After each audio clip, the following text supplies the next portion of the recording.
This is Matt Hurt at Obsessive Viewer on Twitter. This is Ben Sears at Ben Sears on Letterboxd. And this is ObsessiveViewer.com's The Obsessive Viewer Podcast.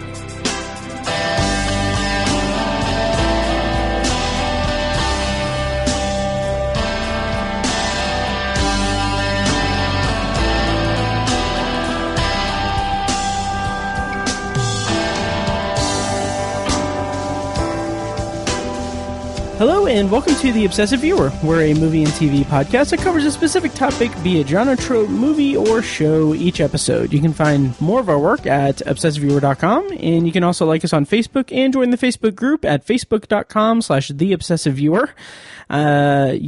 And also... I gotta adjust my mic.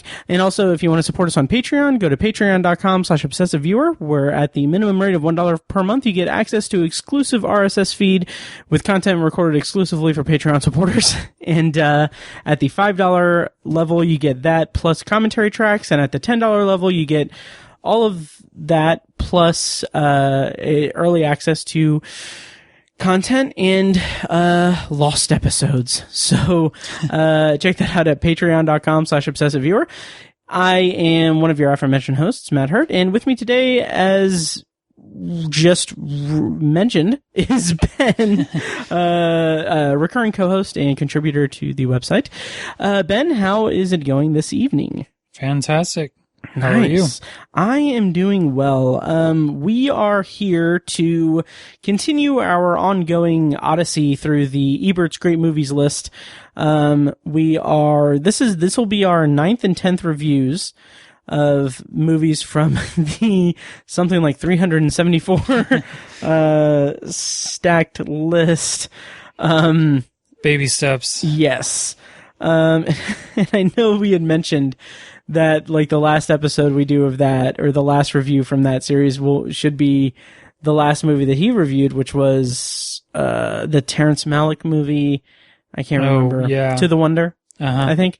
But like when we do these episodes, I usually wait until the last minute and then I look up like the list and then I'll try to figure out what I want to pick for the next episode.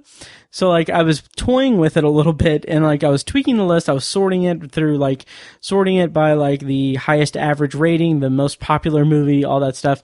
And I looked out of curiosity. I was like, oh, maybe I should do like the lowest rated movies. Yeah. And we may have talked about this before in a previous installment, but the two lowest rated ones by far are, would make an interesting episode for these two would be Triumph of the Will and The Birth of a Nation. Oh boy. So, that would be something. Yeah, you might have to find some other co-hosts to do that. Yeah, that's why I say we should save that for last. And if we don't get to it, we don't get to it. I'm trying to make some kind of a Trump's America joke or something. Yeah. The last days of Trump. Yeah, knock on wood, hopefully. Because as it stands right now, today is December 3rd, and he has not conceded the election. Nope. And he will not. Because that's where we're at.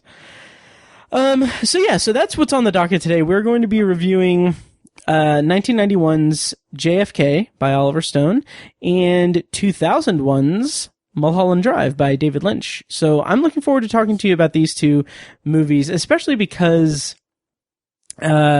to kind of tease it a little bit, I feel like this might be the first time that we have like a certain type of approach to talking about them, maybe at least on one side. So yeah, I think it'll be an interesting discussion. Yeah, it'll be I have a feeling it'll be a departure from past installments. I agree. However, we do have some housekeeping and some news to go through. Big news. Before that, big news. Big news. Pizza's still a pretty kitty. My cat Pizza Roll. The lamestream media won't go telling that. Yes. The liberal news media is not going to cover. Why is no one covering that Pizza's a good kitty? Even though yeah, this is going to be a tangent, but, do you have cats? Yeah. Yes. Do they spray fart poop? I don't think so. Okay. Because apparently my cat, and I've heard from friends who have cats, at least one of them has cats that does this, but like when she's frightened or when she is being moved off of a surface that she's not supposed to be on, but she still goes on even though she knows that it makes me mad because I'm trying to work, but it's my desk. Yeah. But,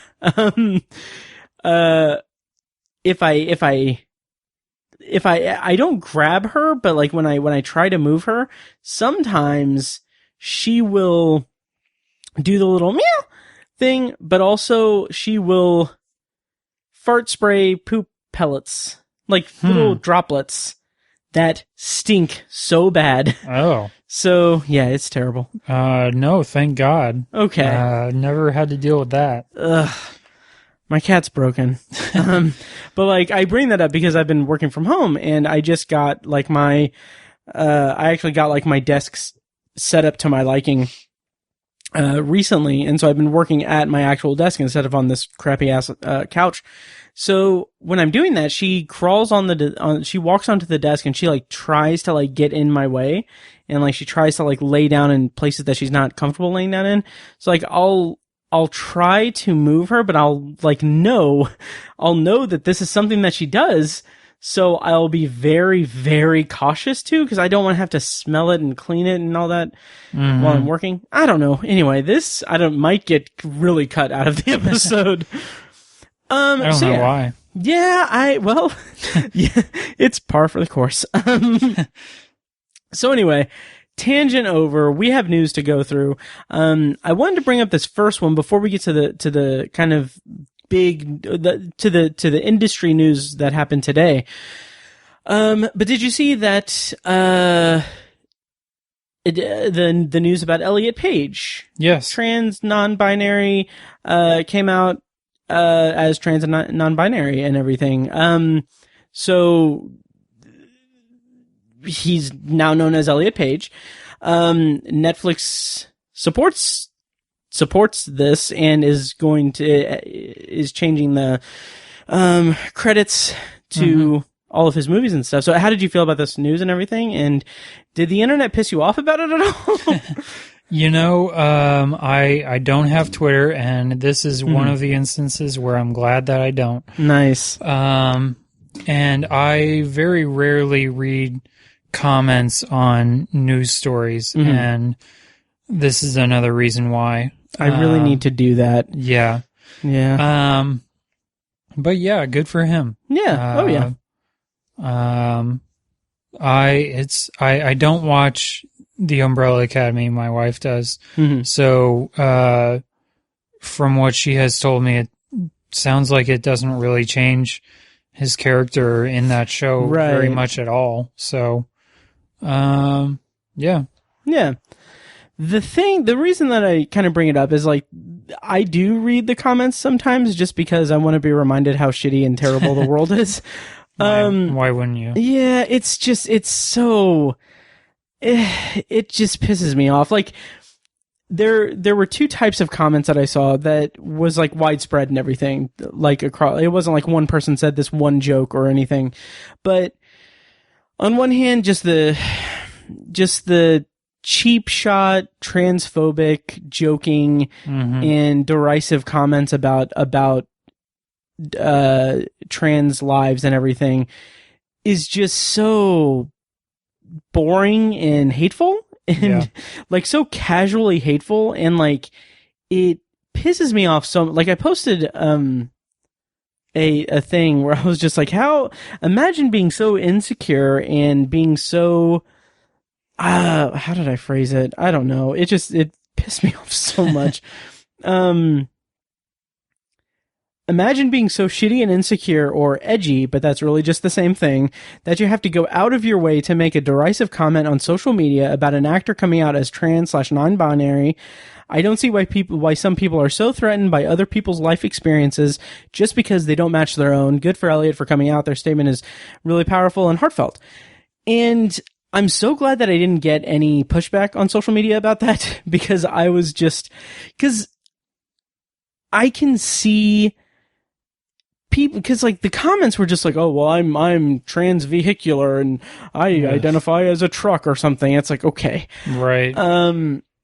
It's so agitating. But the thing those types of comments, which if people are like, well, why are people so sensitive and everything? It's like, okay, well, because it's not being overly sensitive of it. It's like, these are like truly like bigoted and hateful comments about people that do not have the same life experiences that you do. You are making jokes about people because they are different from you, and those jokes are normalized in an online community that creates a dynamic between like groups of people, groupthink, that creates a vitriolic and dangerous atmosphere and world for people that are subject to attacks and hateful rhetoric and stuff just because of who they are. Like, it's just, it's fucking annoying. Yeah, I don't have any stats or anything in front of me, but I know like the trans community is so much more at risk of violence than many other groups, and Black trans people are even more at risk. Yeah, like Laverne Cox just had like an Instagram story or something about that. I don't remember what it was, but I don't know. But yeah, and the other kind of comments that I saw, by the way, I do have some stats here for in just a second, but another string of comments or whatever was, why is this news? Like, who cares? Why is this news and stuff? It's like, okay, just because it doesn't affect your life, right, does not mean that it is not newsworthy. Yeah, really. Like, first of all, as a piece of entertainment news, it is newsworthy because it is a piece of entertainment news and everything. Yeah. But also, it is newsworthy because Elliot's statement includes, like, this was a very powerful statement and everything, and I was very impressed by it. But I'm going to read a chunk of it for the people who think that it's not newsworthy, or like, why is it news or whatever. And I quote, I also ask for patience. My joy is real, but it is also fragile. The truth is, despite feeling profoundly happy right now and knowing how much privilege I carry, I am also scared. I'm scared of the invasiveness, the hate, the jokes, and of violence. To be clear, I am not trying to dampen a moment that is joyous and one that I celebrate, but I want to address the full picture. The statistics are staggering. The discrimination towards trans people is rife, insidious, and cruel, resulting in horrific consequences. In 2020 alone, it has been reported that at least 40 transgender people have been murdered, the majority of which were Black or Latinx trans women. To the political leaders who work to criminalize trans health care and deny our right to exist, and to all those with a massive platform who continue to spew hostility towards the trans community, you have blood on your hands. And it goes on. So, that's why it's newsworthy. Like, it is raising awareness to something that is a problem, like that needs awareness toward it. So, I don't know. It just kind of bugs me, as the internet usually does. So yeah, but good for Elliot Page. Yeah. Glad there's going to be more trans representation in Hollywood. Oh, yep. Me too. Okay, so yeah. Soapbox. Stepping off of it now.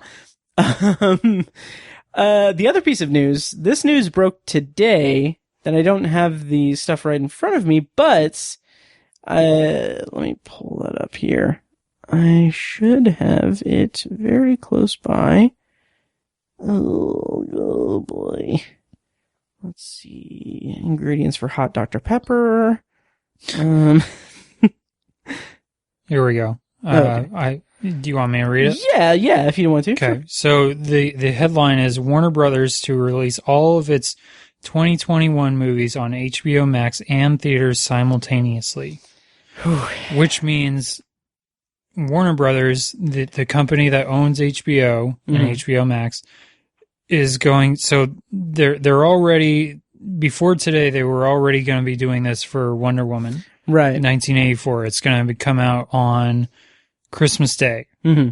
So now they're just going to expand that to every Warner Brothers movie that's coming out in 2021. Throughout all of 2021. Yeah. That. And at least as of right now, it's only 2021. Right. Who knows if that will be extended, but those, the Warner Brothers movies, just to give everyone a reference, Dune, the Matrix 4, the next Space Jam movie, the next Mortal Kombat movie, Godzilla vs. Kong, In the Heights, the Lin-Manuel Miranda movie, Suicide Squad, yeah, Godzilla vs. Kong. Did you say that one? Yeah, I think so. There's also apparently a Tom and Jerry movie. Yeah, I guess. Yeah. How do you feel about this news? Not good. Yeah. I don't know. I mean, I know that it's just HBO's way of trying to get more subscribers, and that's fine. Yeah. I do kind of like that there is one caveat. These movies that are coming to HBO Max will only be there for 1 month while they are still in the theaters, technically. And then just after that, they'll be gone until the regular, VOD release or whatever. Right. But yeah,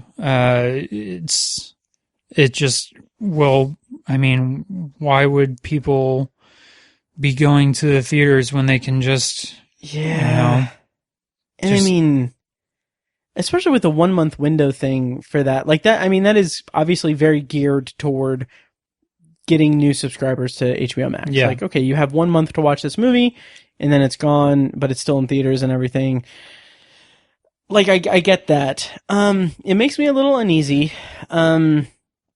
There was a statement from someone higher up in there saying that it is just a temporary thing, that this is just something that they're doing for 2021, because even with the vaccine and everything, it's going to be a while before theaters get back up on their feet. Yeah. And like, I can kind of buy into that. I can kind of buy that, theory, I guess. Yeah. But also just, I feel like that could make it a little harder to get movie theaters back on their feet when the time comes. But like, of those movies that I listed, like, how many of those will still be, even in the before times, how many of those would still be in the movie theaters after a month? I mean, Dune, The Matrix 4,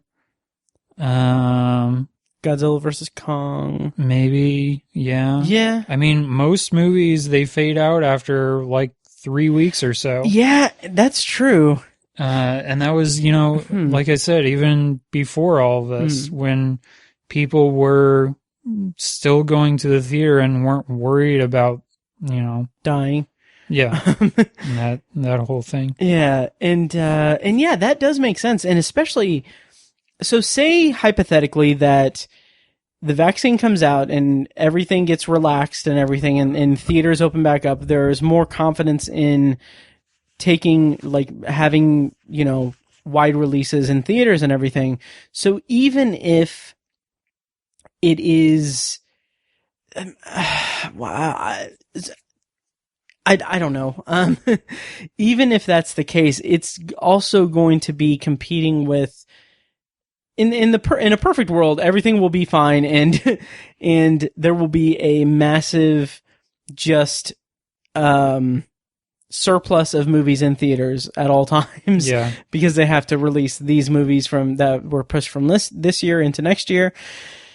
Oh god, that would be so amazing. But but I don't know. I kind of feel like this is a dangerous precedent, even if it's temporary, because I wonder, like, is Disney going to do the same thing? Yeah.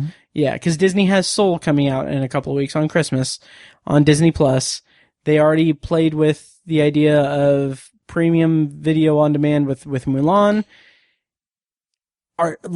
Is this going to be the watershed thing for exhibitors and for distributors? Right. That, like, is Disney going to be like, okay, well, we'll go ahead and release all of our stuff on Disney Plus also. Right. And I mean, Disney is almost the biggest reason for people to go to theaters anymore, to see the freaking Marvel movies and the Pixar movies. Yep.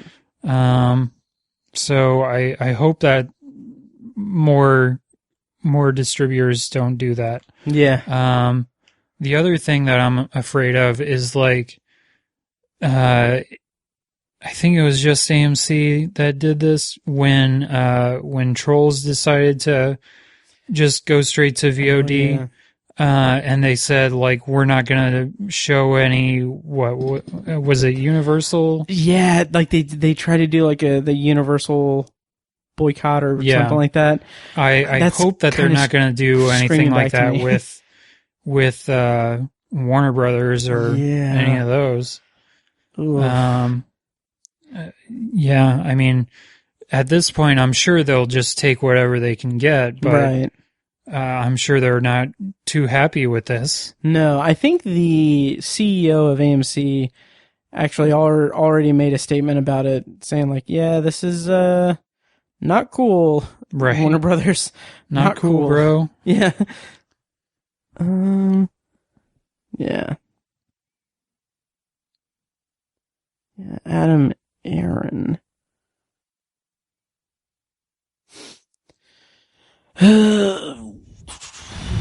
Yeah, he said AMC boss Adam Aaron slams Warner Bros HBOMax 2021 theatrical window concept. Studio sacrificing considerable profit. So yeah, he said these coronavirus impacted times are uncharted waters for all of us, which is why AMC signed up to an HBO Max exception to customary practices for one film only, Wonder Woman in 1984. This is a long thing.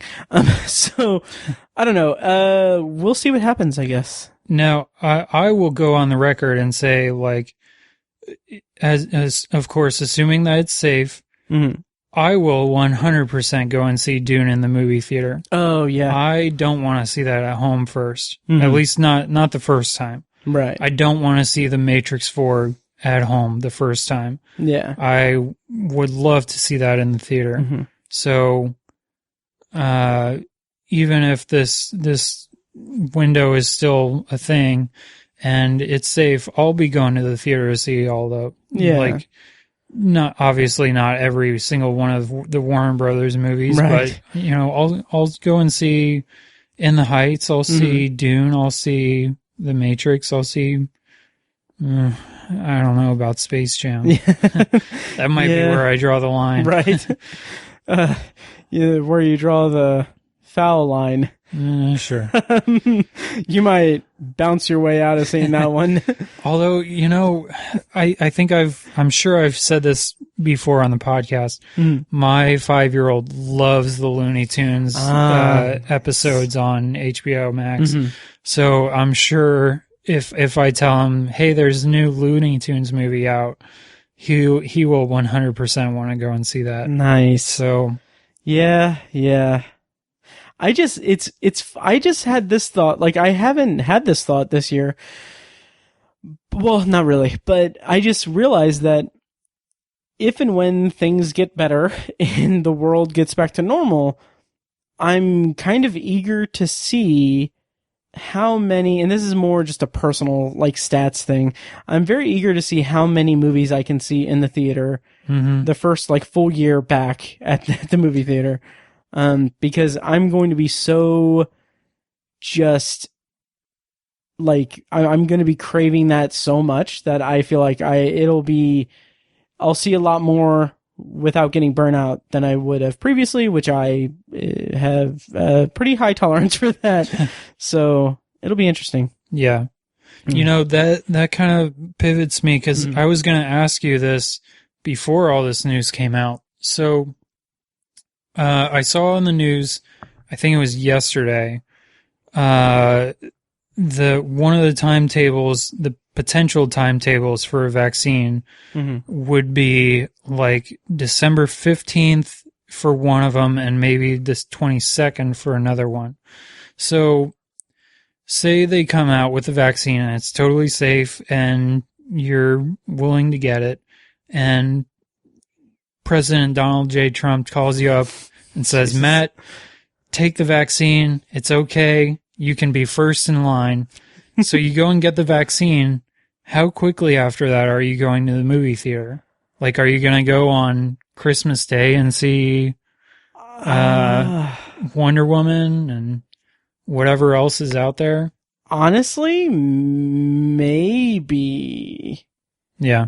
Even if, because to be honest, here's my kind of whole thing about this. First of all, in that scenario, I think I would be delayed because I would have a lot of things to say in response to that to Donald Trump on the phone. Okay, maybe let's amend that. Say okay. Dr. Fauci calls you. Okay, yeah. Someone who knows what they're talking about. Right. Like it would be a hard task, but if Donald Trump asked me, I would want to make sure that I try to make him cry. But anyway, you know, so I was thinking about this today because I was curious when this news hit about Warner Media and HBOMax and all that. I looked on because I don't have the AMC app on my phone anymore, and AMC actually sent a revised email to the A-list members and Stubs members like a month or so ago, saying that because when they reopened back in I think August, they said, so here's the deal, A-list, you can still stay, you can either rejoin A-list or we'll have it be still postponed, so you still won't get charged for it, but if whenever you feel safe enough or comfortable enough to go back to the theater, just reactivate it, but you have until December 31st, and if you don't reactivate it in December 31st, then, you know, it'll be canceled, and then, you know, you'll be prone to any, like, increased charges or something like that. But they sent a revised email since the world is still on fire, saying that, okay, well, we've extended that to March. So if by March, you know, then we'll do that. But anyway, so I don't have the app on my phone anymore, but I looked on their website and I was like, I'm just curious how many, like, just purely out of curiosity, like how many seats are available, how many seats are reserved for Freaky. Like a 7:30 p.m. screening of Freaky today, Thursday night, at the AMC I go to. And it's like 3 seats in the entire auditorium. And then I checked a couple of other ones, and it's like 1 here, 2 here, 4 here, or whatever. And so my kind of position is that at this point, I'm less, I wouldn't say I'm less afraid of catching COVID, because I am afraid of catching COVID, because I don't know how I'll react to it. I don't know what long-term effects it'll have. And also it'll fuck me up with work. So all of that, but I think in the context of going to a movie theater and sitting in a seat for 2 hours with a mask on, watching a movie, all told, I would feel pretty safe doing that now. My issue is I wouldn't feel comfortable for the 2 weeks it would take for me to like notice, like, okay, I don't have any symptoms, I'm fine. Yeah. Like the peace of mind of that. So if I were to get a vaccine, and like that would at least quell that like anxiety part of my brain, especially when the theaters aren't that, you know, occupied or whatever. Right. Yeah. Yeah, so I don't know. I honestly, at this point, it probably is safe for me to go back to the movie theater since I pretty much share the same amount of space with people at work now when I work in the office. Mm-hmm. Although I did there's one guy, which, I mean, I'm going to sound like a dick. Bless his heart.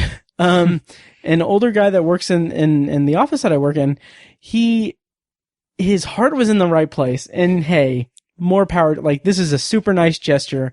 Can't say this enough. But also a little tone deaf. He was going around with a bag of, lollipops or suckers, and he was offering them to people like, oh, hey, you want a sucker or whatever. And I'm like, no, thanks, I'm good. And in my head, I'm like, how many people have reached into there? Yeah, really. So I don't know.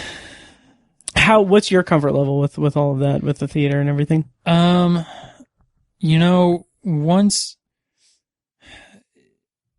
Neither of us are going to be the first in line to get the vaccine. Right. That's just how it's going to work. Going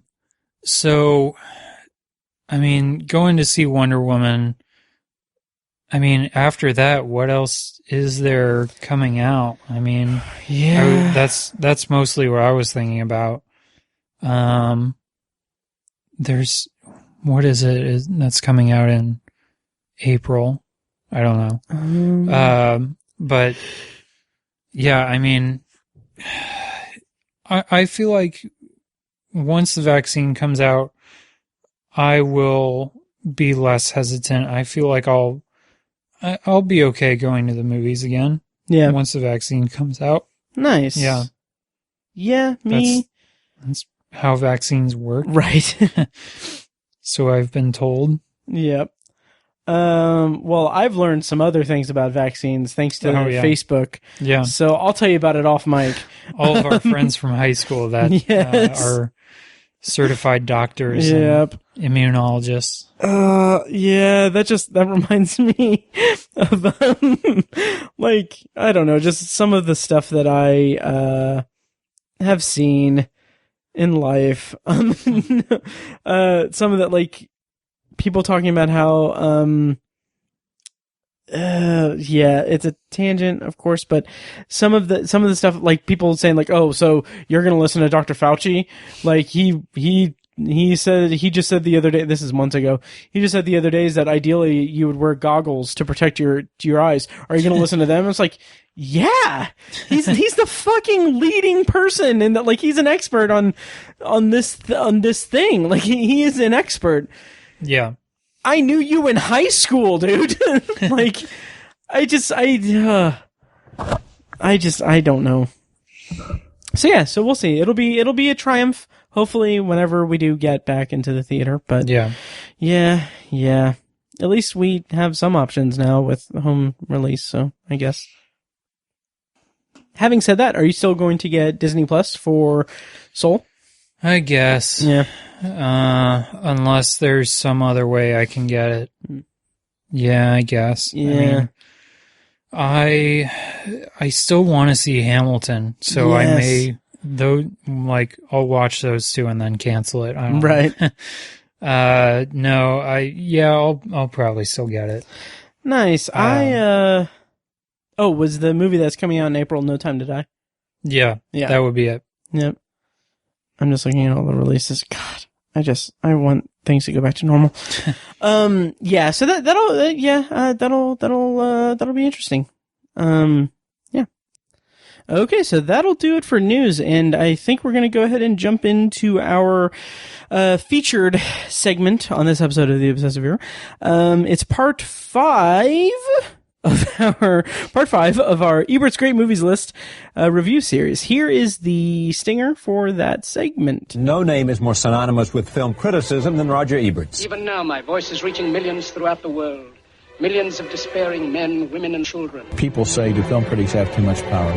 For those who can hear me, I say, do not despair. We can help a movie.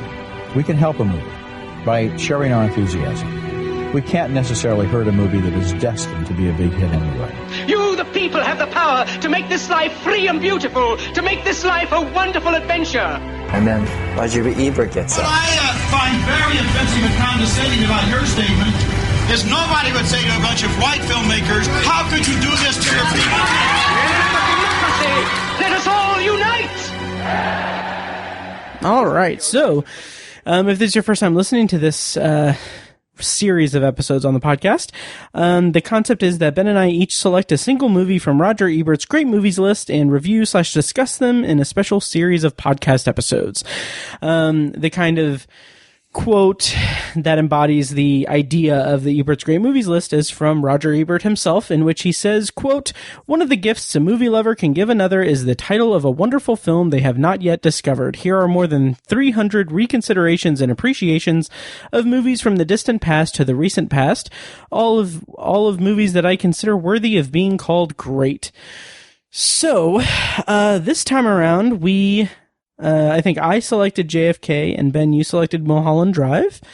And what we usually do is we go chronologically by release date. So this time, JFK was the first one, as it was released in 1991. So, Ben, are you ready to talk about JFK? I'm more than ready. Alrighty. So I chose JFK on a whim, sort of. I think I always say that, but I picked it mostly because it was like right around election time, and I've never seen it, so I was curious to check it out. As far as Oliver Stone is concerned, I have really only seen Snowden, and I'm blanking on any others. I know that he's kind of a unique voice, but yeah, you could say that. Yeah.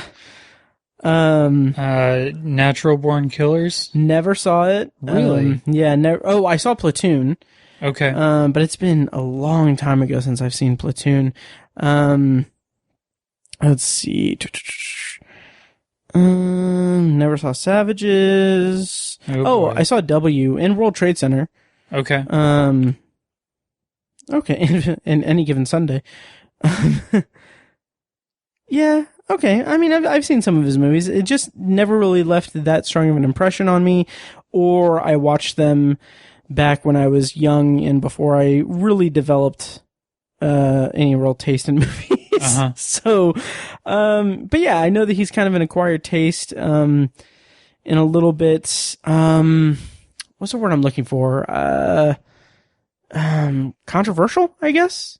Yeah. Polarizing. There you go. Mm-hmm. Ben, what's your history with JFK? And yeah. Never saw it.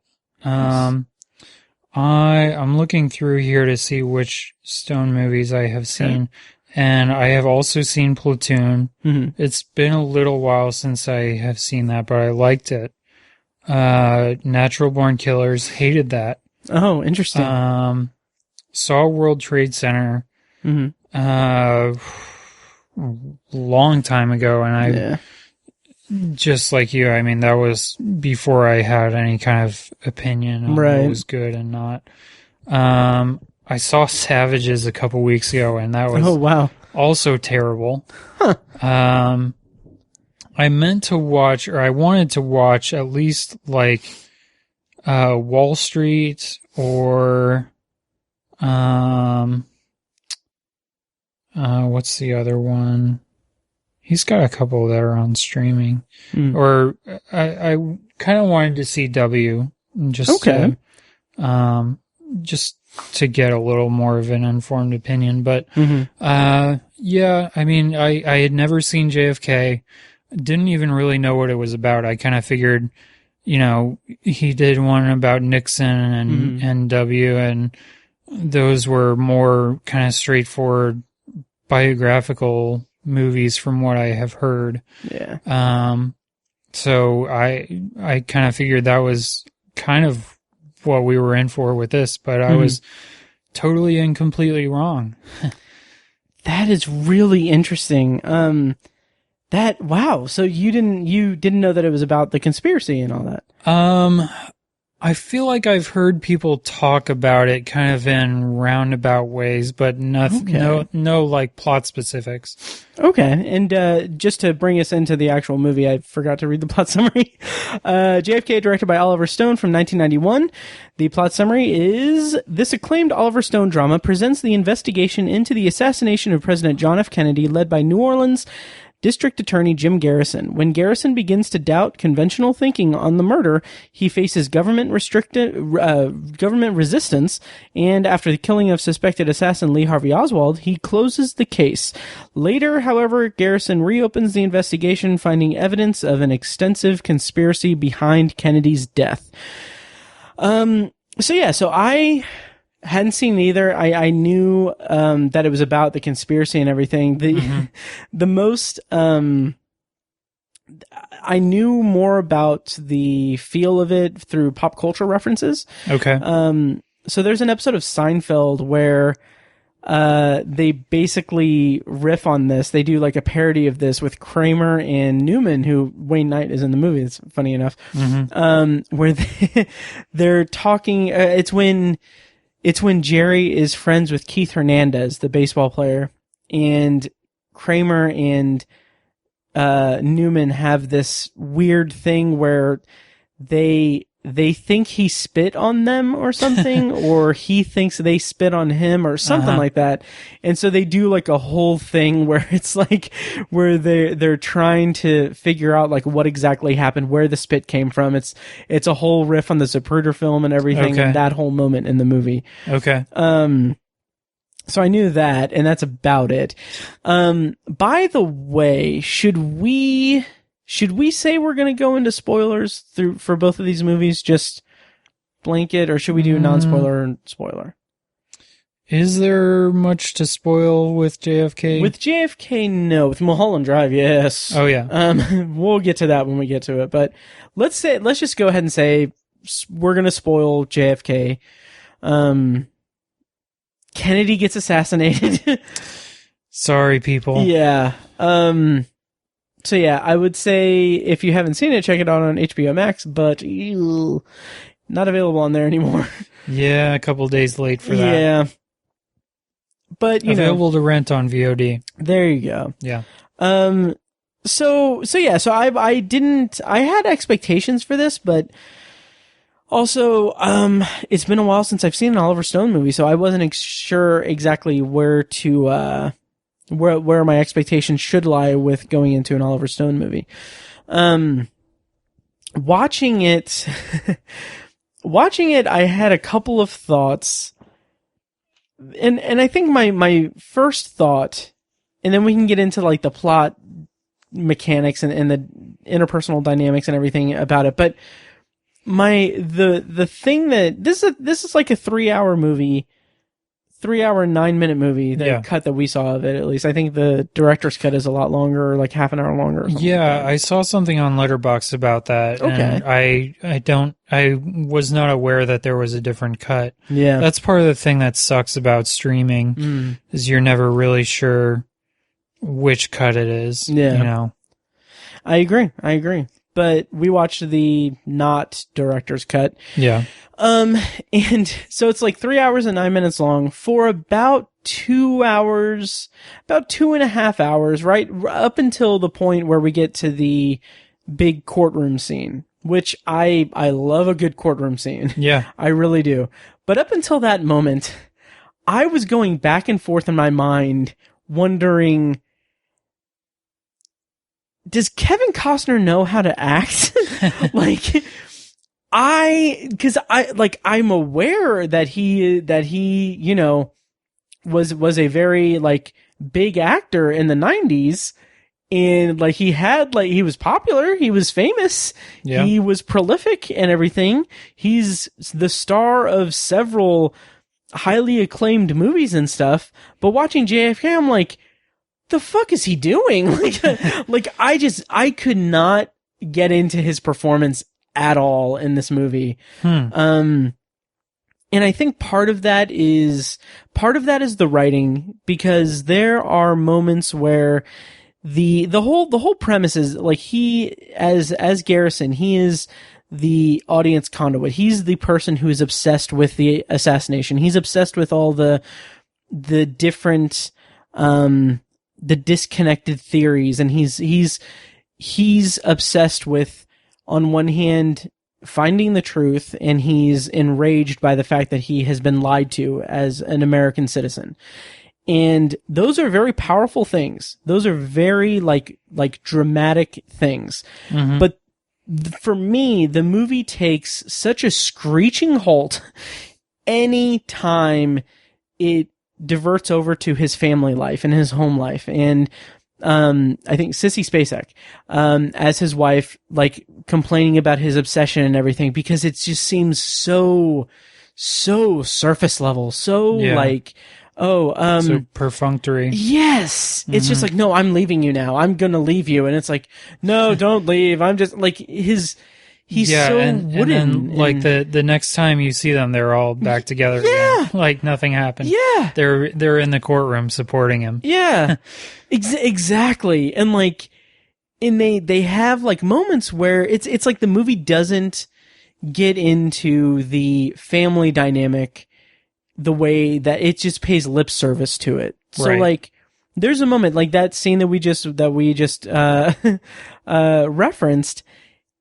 His daughter takes a phone call. The phone rings, and she answers the phone. It's their little daughter, and it's a guy asking her for information about her school schedule, and saying that she's been selected to be a model, and that they're going to, basically telling her like they're orchestrating a kidnapping and stuff like that. And Sissy Spacek takes the phone and yells at Kevin Costner, saying like, she's been threatened. Now they're threatening us at our home and all that and everything. And it's just like that sequence, that moment in the movie should have been a dramatic, emotional moment for the family dynamic to show how much his life has changed and how deep into his obsession that he is. Yeah. But instead of showing it to us, he just performs it, and the script calls for him to perform it as like he casts it aside. It's like, oh, well, no, that's nothing. It's just a crank call and everything. And it's like, that's one way to go about that, but it does not provide the emotional crux that dramatic moment should have, in my opinion. Right. And that's indicative of every single scene with him and his family and all that. It's more that he's like, it's her telling him that she's obsessed. It's him telling her that he is obsessed with this. And it's not anything below that surface level thing. And that just really, really stuck in my craw. Yeah. How did you feel about that aspect of the movie? Yeah, I definitely agree. And I think there's an easier way to do that. And it's like, to show that he's obsessed and that this case is just overtaking his life. And it's like, anytime anyone references like, oh, it's 1966 or it's 1968 or whatever. And it's just like, when you think about that, like, he's been obsessing over this for 4, 5, 6 years or whatever. Yeah. I think that courtroom scene takes place in 69? I think so. Yeah. Yeah. So he's been doing this for 6 years of his life, and just something simple like knowing that is enough to show that, that he's in too deep with this stuff. Mm-hmm. And it's been a long time since I've seen it, but from what I remember, there was a really effective way to do this in the David Fincher movie Zodiac. Oh yeah, where I think it's Jake Gyllenhaal's character who just becomes obsessed with the Zodiac case, and if I remember right, he has a wife and a kid or something. Yeah, and he like devotes all of his life to this case and just neglects his family. And that, from what I remember, is a lot more effective way of showing that. Yeah. Yeah, I completely agree. That, man, I need to rewatch Zodiac. Yeah, I've been saying that for a while too. Yeah. I need to. I have only seen it the one time, but yeah. Yeah. I've seen it a couple of times, but and as far as like the conspiracy side of it goes in the movie, like that, the movie makes a compelling argument for an alternate case of I don't know, because I don't know enough about like the actual like the Warren Commission report or anything. Yeah. And I don't know like what the official thing is aside from what was detailed in Stephen King's 11/22/63. But the movie does make a compelling case given the way that it presents its conspiracy. It makes a compelling case for Oswald not being the gunman, the sole gunman, or even the gunman. And that's compelling. That's interesting. But for me, it wasn't enough. However, I did read Ebert's essay for the Great Movies essay, and I pulled a quote from it that kind of makes me appreciate, it doesn't make me appreciate the movie more, but it makes me appreciate people's opinion of the movie more. So if you'll indulge me, I do have a quote that I would like to read from Mr. Roger Ebert. Read on. Okay. Quote, "As a general principle, I believe films are the wrong medium for fact. Fact belongs in print. Films are about emotions. My notion is that JFK is no more or less factual than Stone's Nixon, or Gandhi, Lawrence of Arabia, Gladiator, Amistad, Out of Africa, My Dog Skip, or any other movie based on quote-unquote real life. All we can reasonably ask is that it be skillfully made and seem to approach some kind of emotional truth."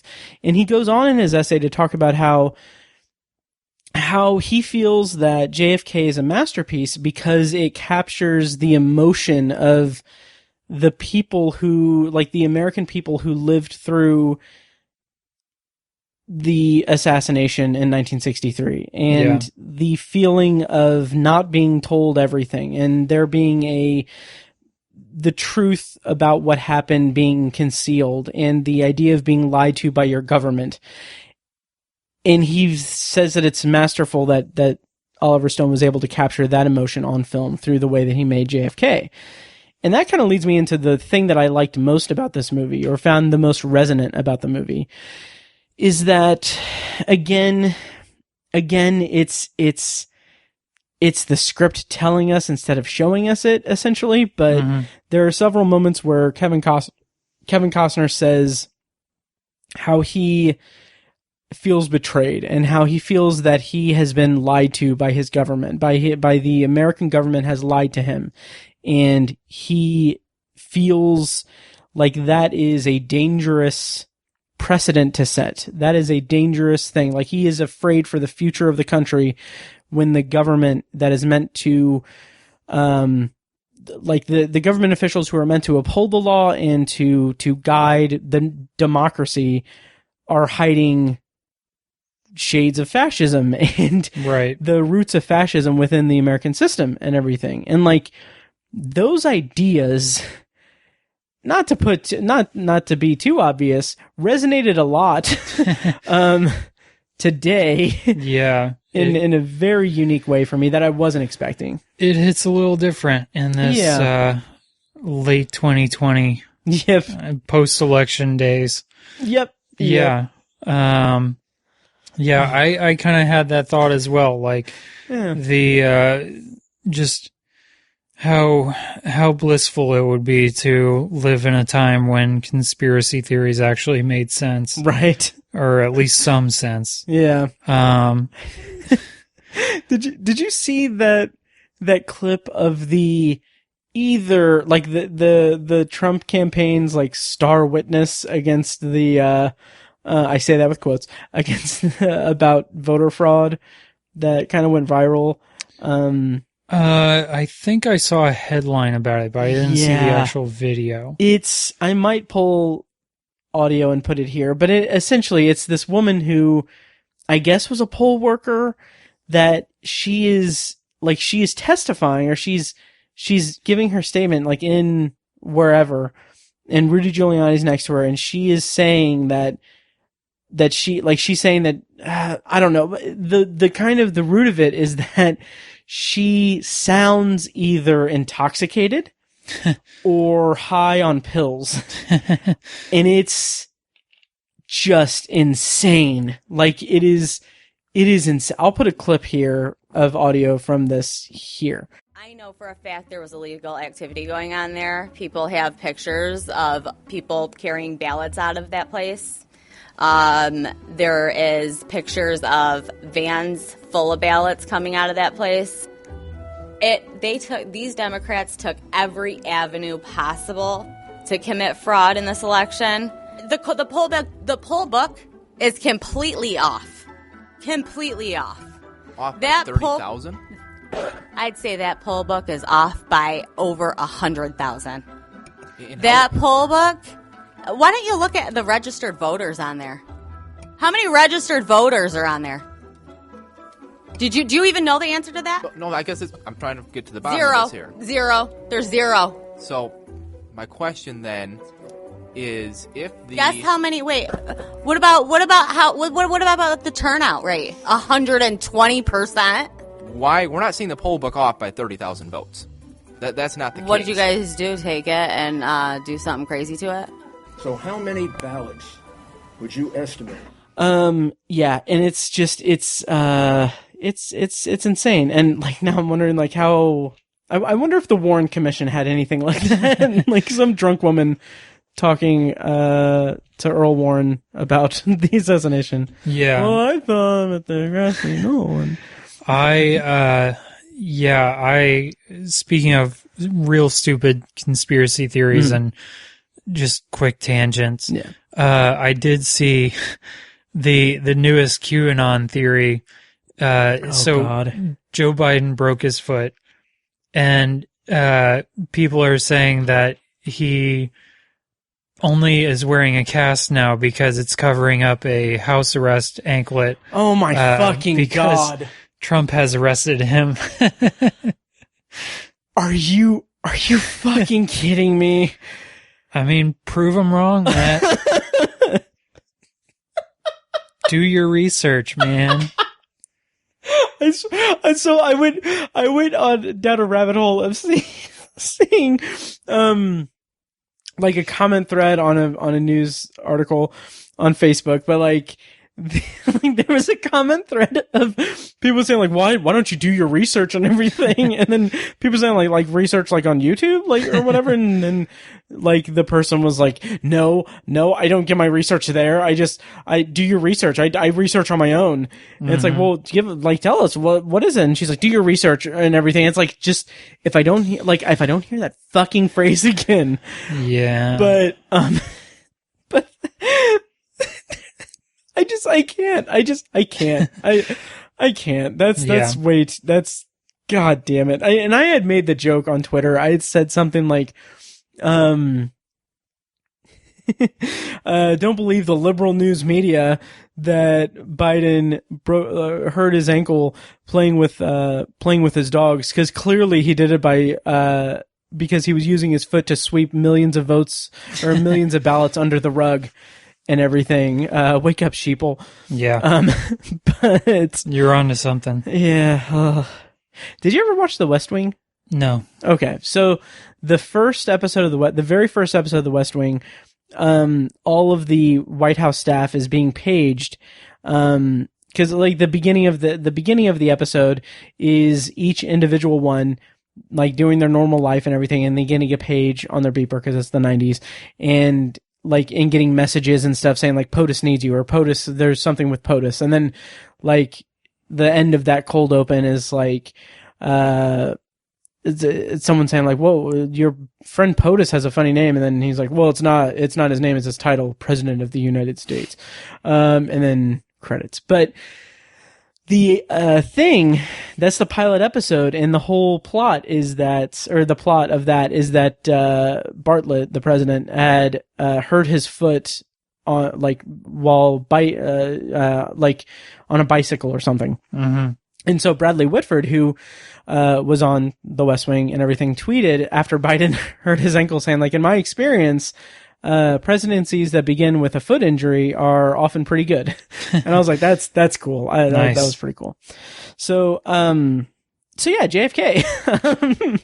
So how did you feel about,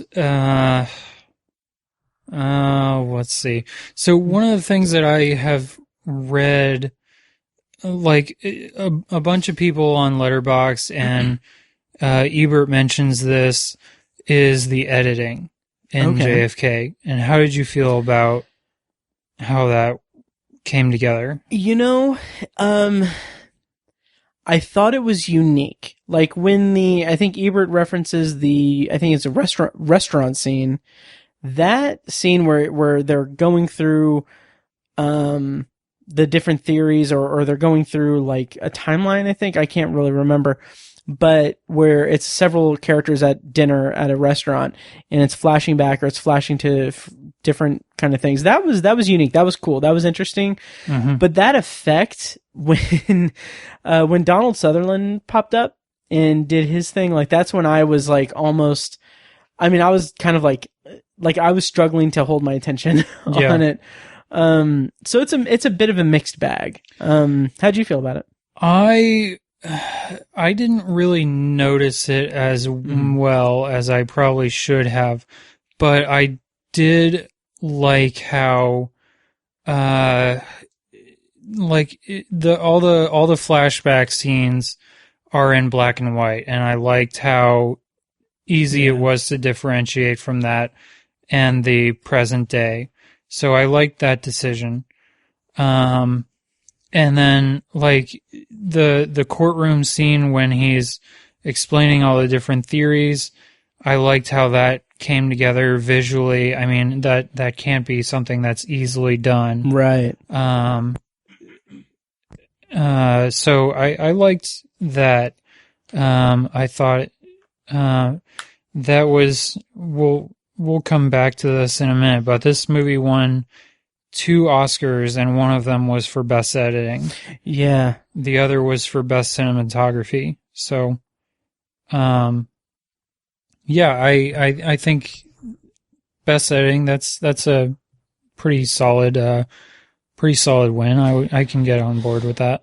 Yeah, I agree. And it was not even so much the making it more cohesive and coherent and everything, but just more so that it was inventive, that it was unique, and it wasn't aside from the Donald Sutherland kind of excursion. Yeah. It was interesting to watch. It held my interest a bit, so the editing was good. Yeah, so go ahead. That being said, I would not mind if this movie was 15 to 20 minutes shorter. Me too. I mean, not that it was hard to get through, but I mean, it's 3 hours and 9 minutes. Yeah. So. Yeah, and some of the other performances also, I don't know if it was a 90s thing or if it was just it wasn't a something that was really what's the word I'm looking for, on the forefront of the production's mind. But like there's an incredible cast in this movie. Yeah. And a lot of the acting is either just mediocre or some of it just sticks out really awkwardly. Joe Pesci, first of all, the makeup effect was kind of weird, like with the eyebrows and everything. Yeah, that wig. Yes. But like the performance, like again, like the big moment for that character is he is freaking out. This is the moment where where Garrison's team is realizing, like, this is where they're getting, like, they're getting some headway in their investigation. They actually have someone who is saying the things that that is slightly confirming some of the thing, like confirming that there is something to their investigation. Yeah. But there's little to no real reaction from them. And also Joe Pesci's performance in that is like devoid of tension. It's for me, it's just he's he's manic and he's panicking, but it's not, there's no like escalation to it. There's no sense that it was set up in a way that would have been tense for me.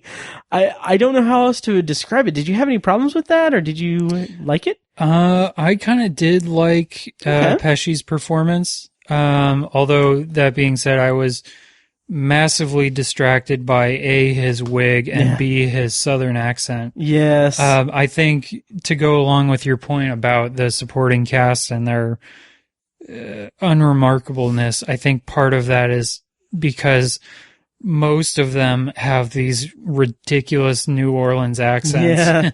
So that doesn't totally help. Yeah. But I didn't mind Pesci's performance too much. I mean, he is just like, you really get the sense in that scene when he's freaking out, you really get the sense that he is scared about something. Yeah. And that can't be easy. Yeah. It just felt he's scared of something, and like the kind of conceit is we don't know exactly what he's scared of, or we don't know the big picture of it, or even how real this threat is. If he's just like, if he's on drugs or something, or if he is really like about to get whacked. Right. And that's fine, but it's not really built up any considerable way for my liking. So yeah, I don't know. But speaking of accents in this movie, I love John Candy. Yeah. But what the hell, man? Oh yeah, that was so let's just go through this cast. Okay, so you have Kevin Costner, you have Ed Asner doing one scene. Yeah. You have Jack Lemmon doing like one or two scenes. Gary Oldman as Lee Harvey Oswald in the flashbacks. I loved him. Yeah. Yeah, he was pretty cool. Wayne Knight, Joe Pesci, Walter Matthau. Yeah. Tommy Lee Jones. John Candy, Kevin Bacon. Still scrolling. The real Jim Garrison was in this as Earl Warren. Yeah. Okay. And I think he died shortly after the film came out, like within a couple of years, I think. Donald Sutherland. Let's see. I don't think there's anyone else, but yeah, I mean, just a crazy stacked cast. Yeah. Just one person after another. Did you take a look at all at the Oscar nominations for this movie? I didn't. Okay. Would you care to guess who among them was nominated for Best Supporting Actor? I'm gonna guess. Let me ask this: was there only one nomination for supporting? Okay. One acting nomination. Kevin Costner was not. Kevin Costner was not nominated? Nope. Okay. But there was a Best Actor nomination? Supporting actor. Okay, just supporting actor? Okay. I'm going to guess that the Best Supporting Actor nomination was to... I'll say Jack Lemmon. No. Okay. Though I would not have minded that. Me neither. It was Tommy Lee Jones. Oh, I almost said that because he's pretty featured in it. Yeah, he's kind of the most featured supporting player. Yeah, which I mean, he doesn't really do a whole lot from what I remember. I mean, he doesn't have any big monologues or anything. He's interviewed a couple times. Right. I don't know. I kind of wonder if that's I don't know. Well, maybe this is a bigger discussion that I don't want to wade into too much, but I kind of wonder if that is a kind of like not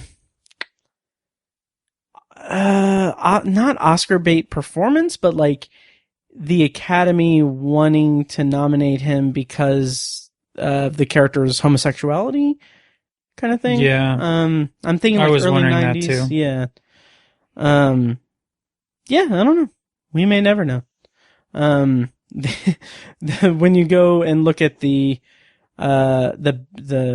ballots that were cast and in that voting for the nominees, you might see one ballot that's like a magic ballot. It goes into 7 different places. So to kind of feed into that, the courtroom scene, honestly, I loved it. Like I said, I'm a sucker for a good courtroom scene. And like, it felt like Costner was holding back throughout the rest of it. It felt like he forgot how to act for the majority of the movie, and he was saving it for that.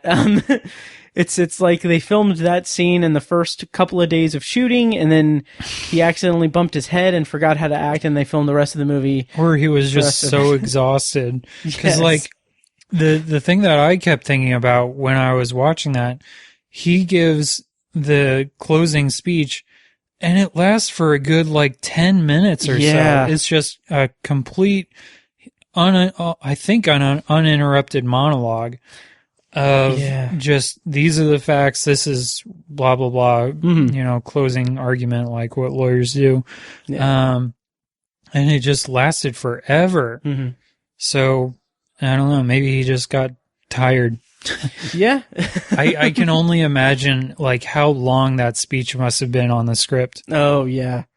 Yeah, I mean, it's a good speech too. Like it's for as faulty as I feel like the writing was in the movie in terms of dialogue and pacing and the just the overall, writing of the movie. But as much as I felt like it wasn't that well done in most of the movie, it does pack a good punch in the climactic courtroom scene. So I do appreciate that. Yeah. Did this movie change your perspective on the JFK assassination or make you want to learn more? Yeah, it kind of did. Okay. The biggest thing that I will remember about this, I think, is I think they say the FBI findings or whatever are due to be unsealed in 2029. Yeah, something like 2028 or 9 or something. Yeah. So that's what I'm living for now. Yep. After the year we've had, I feel like they should just release them now. Yeah, why not? I mean, they released the info about UFOs already, right? So why not? Yep. Oh, yeah.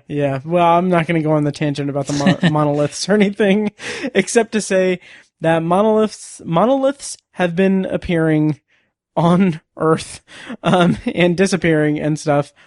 And I don't know, it's all kind of fun fodder for the internet and everything. Right. 2 things about it. One, real quick, is that I think there was one that appeared in like the desert in Utah and then disappeared, and then another one appeared, or was placed, I should say, in I think like Romania or something. And like the internet's having fun with it. On one hand, I have to question if our listener, Robert in Utah, is responsible for it. And the second thing is that I've reached a point, we're recording this December 3rd, 2020. I've reached a point with this year and everything that's happened and everything where I'm like, I love the movie 2001: A Space Odyssey. So that's obviously what I think about when I see those and everything. But I'm just like, honestly, at this point, I fucking hope it's aliens. I really do. Like, just let's do it. Fine. So yeah. Anyway, yeah. So I don't know. It's JFK. It didn't. I don't know if it necessarily changed my opinion of it. I forgot how we got onto the tangent about the monoliths. I don't remember if I interrupted you or no. I don't think you did. Okay. So. Yeah, I will say I don't think I have ever seen the Zapruder film like in detail, like what they show here, and the several times that they show the moment of impact, that was fucking gruesome. Yeah. I don't know if I want to see that anymore. Me neither.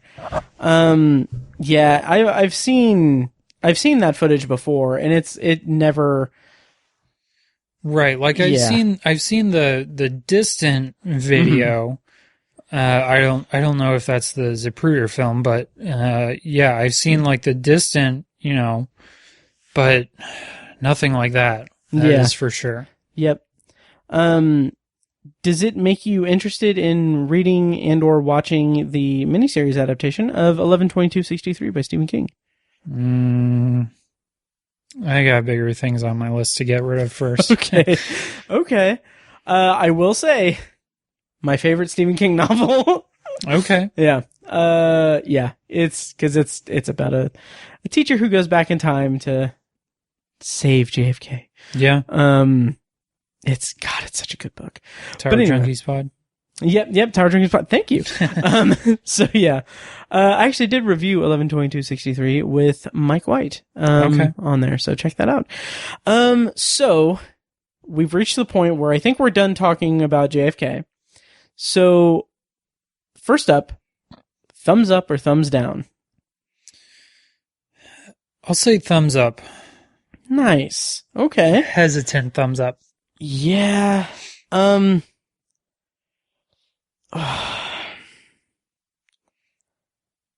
I think I'm gonna do the same. This is one of the toughest ones. Like I'm very, very close to doing thumbs down. Yeah.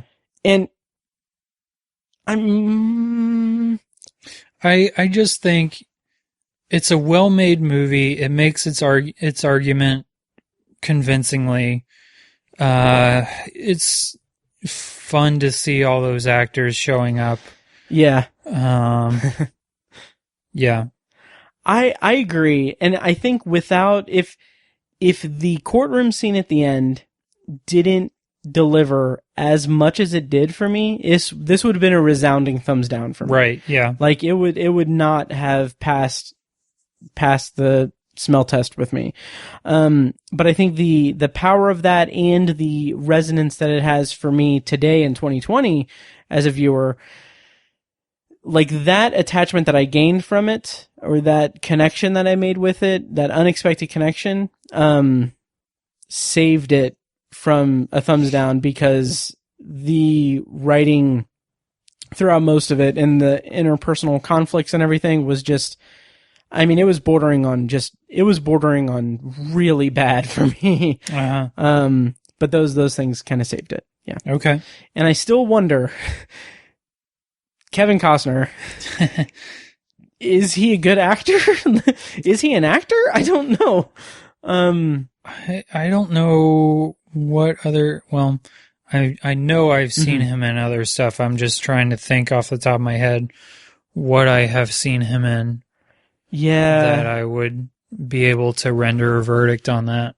Yeah, I mean, I've never been like I haven't been a Costner head. Yeah. Before, but I mean, this was just, it was weird. It was weird for me how strongly I disliked this performance. But he's done a lot of stuff, obviously. Yeah. Recently he was in Hidden Figures, Molly's Game. He was in The Untouchables, Field of Dreams, Waterworld, The Bodyguard, Bull Durham. Yeah, he's been in a lot of stuff. I really was hoping that when watching this movie, I was really hoping that it would be, I was looking up to see if the movie 13 Days was available to stream anywhere. Okay. But it's not. Cause I really wanted to see that. Kevin Costner plays someone in that movie, but it's about the Cuban Missile Crisis. Mm-hmm. So did you say thumbs up or thumbs down? Hesitant thumbs up. Hesitant thumbs up. Okay. And now the question, which I feel like we may institute our new, segment or whatever for this. But Ben, were you to make a great movies list, would JFK be included on your great movies list? I don't think it would.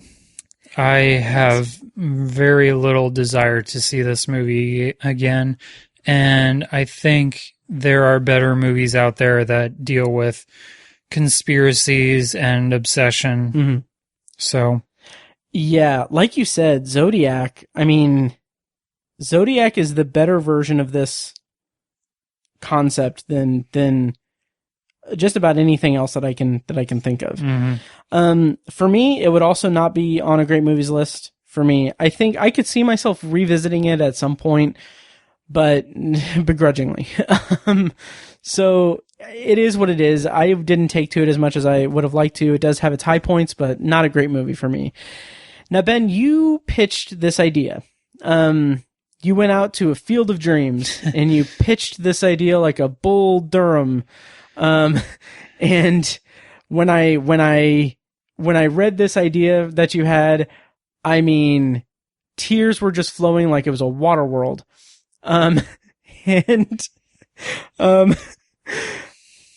Anyway, so, you spent days drafting this? Draft Days was another one of his movies. Anyway, so your idea was that if we don't put this on a great movies list, what movie would we replace it with? Or what movie would we put in its stead? Yeah. So Ben, do you want to talk about this idea and pitch what your, replacement would be? Sure. Yeah, I mean, you said it pretty well. I mean, it doesn't, what we replace it with, I guess, doesn't necessarily have to relate to the film in question. Mm-hmm. It can just be anything, really, I guess. And I don't remember if we talked about this over text or not, but we don't really have any parameters. Like, it doesn't have to relate to it or anything, but should we set this precedent now that it can't be on Ebert's Great Movies list, whatever the replacement is? Yeah. Okay. That makes sense. Is that implied by it? Yeah, I think so. Okay, cool. So what would you replace JFK with? I have a couple ones that I have thought about, but one I need to double check this, but I am pretty sure there are no Michael Mann movies on this list. Oh, and he's a high up there director for me. Mm-hmm. So I'll say Michael Mann's very first film, Thief. Oh, interesting. Okay, I've never seen it. I think 1981. Available on HBOMax right now. Nice. Check it out. Robert in Utah can agree. Nice. Does he? Was he in it? So he gifted me a Amazon gift card at one point, and oh yeah, I gifted him one, and I was like, hey, if you have any of that left over, check out Thief. It's really great. And he watched it and said, yeah, it's awesome. Nice. That's awesome. And, Thief, directed by Michael Mann, 1981. Plot summary is Frank is an expert professional safecracker specialized in high-profile diamond heists. He plans to use his ill-gotten income to retire from crime and build a nice life for himself, complete with a home, wife, and kids. To accelerate the process, he signs on with a top gangster for a big score. To be completely honest, this movie has not been on my radar. I don't know. It's on my watch list on Letterboxd. Mm-hmm. So yeah, I don't know. Yeah, that's cool. I'll have to check that out. Starring James Caan. Nice. Pretty cool. Nice. Cool. To be clear, we are not going to review these. Oh, right. Yes, right? We should make that clear. Yeah. But still check them out. Yeah. Let us know what you think. Cool. And for my replacement, because it's not going to be on my great movies list either, I didn't give it much thought. But given the connection you made in the review, I've got to say Zodiac would be a good replacement. It's not on Ebert's great movies list. Mm-hmm. It's a much better exploration of the concepts that JFK flirted with in the movie. or not JFK flirted with, although JFK certainly flirted with people, didn't he? Anyway, the concepts in that, and David Fincher is just incredible. So, I would say Check Zodiac. it out. We might be talking about him soon. Ooh, yes, we might. Yes. And Zodiac is available to stream on Amazon Prime and Netflix as of this recording. So yeah, that is our review of JFK. And we are going to go ahead and go into our next segment for this episode, right now, after this stinger from the theme music that I do. This movie goes through some pretty predictable paces about their forbidden love, but I was never really very interested in the characters in Blade Runner. I didn't find it convincing. Instead, what impressed me in this film were the special effects, the wonderful use of optical trickery to show me a gigantic imaginary Los Angeles, which in the vision of this movie has been turned into sort of a futuristic Tokyo. Great performance, and Fargo is the best movie the Coen brothers have ever made. A quirky, infectious... Okay, and so to round or finish up the second segment for this episode of the Ebert's Great Movies List review series on ObsessiveViewer.com, on the Obsessive Viewer podcast presented by ObsessiveViewer.com, is 2001's Mulholland Drive, directed by David Lynch. The plot summary is blonde Betty Elms has only just arrived in Hollywood to become a movie star when she meets an enigmatic brunette with amnesia. Meanwhile, as the two set off to solve the second woman's identity, filmmaker Adam Kesher runs into ominous trouble while casting his latest project. This movie is not available to stream really anywhere. Yeah. So, kind of a bummer. But yeah, this was an interesting pick. This was Ben's pick. Ben, do you want to talk about the kind of rationale behind picking Mulholland Drive? Well, I wanted to do something recent because most of what we have been doing has been older stuff. So that was basically it. And actually, you technically picked it. You gave me the options. You a couple options to pick from, and you. What were the other options you gave me? Do you remember? Lost in Translation was one of them. Oh yeah. I want to say Babel might have been one of them. Yeah, Babel definitely was one of them. Okay. So I can't remember the other one, but maybe Eternal Sunshine, possibly. I don't know. So yeah, this was my doing. Picked it, yeah. And I think the reason that I picked it out of those options was specifically because I'm not a fan of David Lynch. I remember watching The Elephant Man like a year or two ago for the podcast with Tiny, and I don't really remember much about it. I don't remember how I felt about it, honestly. I think I felt like it was more accessible than I thought it would be, and that was something. And I appreciated the uniqueness of it, but other than that, David Lynch as a filmmaker does not really do it for me. And has never really gotten, like, he's not a filmmaker who excites me or interests me even. Like, I've never seen Twin Peaks, and by all accounts, this seems exactly like what a Twin Peaks viewing would be like, Mulholland Drive does. Which I think Mulholland Drive was originally a pilot that was going to be a spinoff of it or something like that. Yeah. Like he filmed a pilot episode that was like an hour and a half long. Yeah, I forget when Twin Peaks came out. I think it was early 1990. Okay, yeah.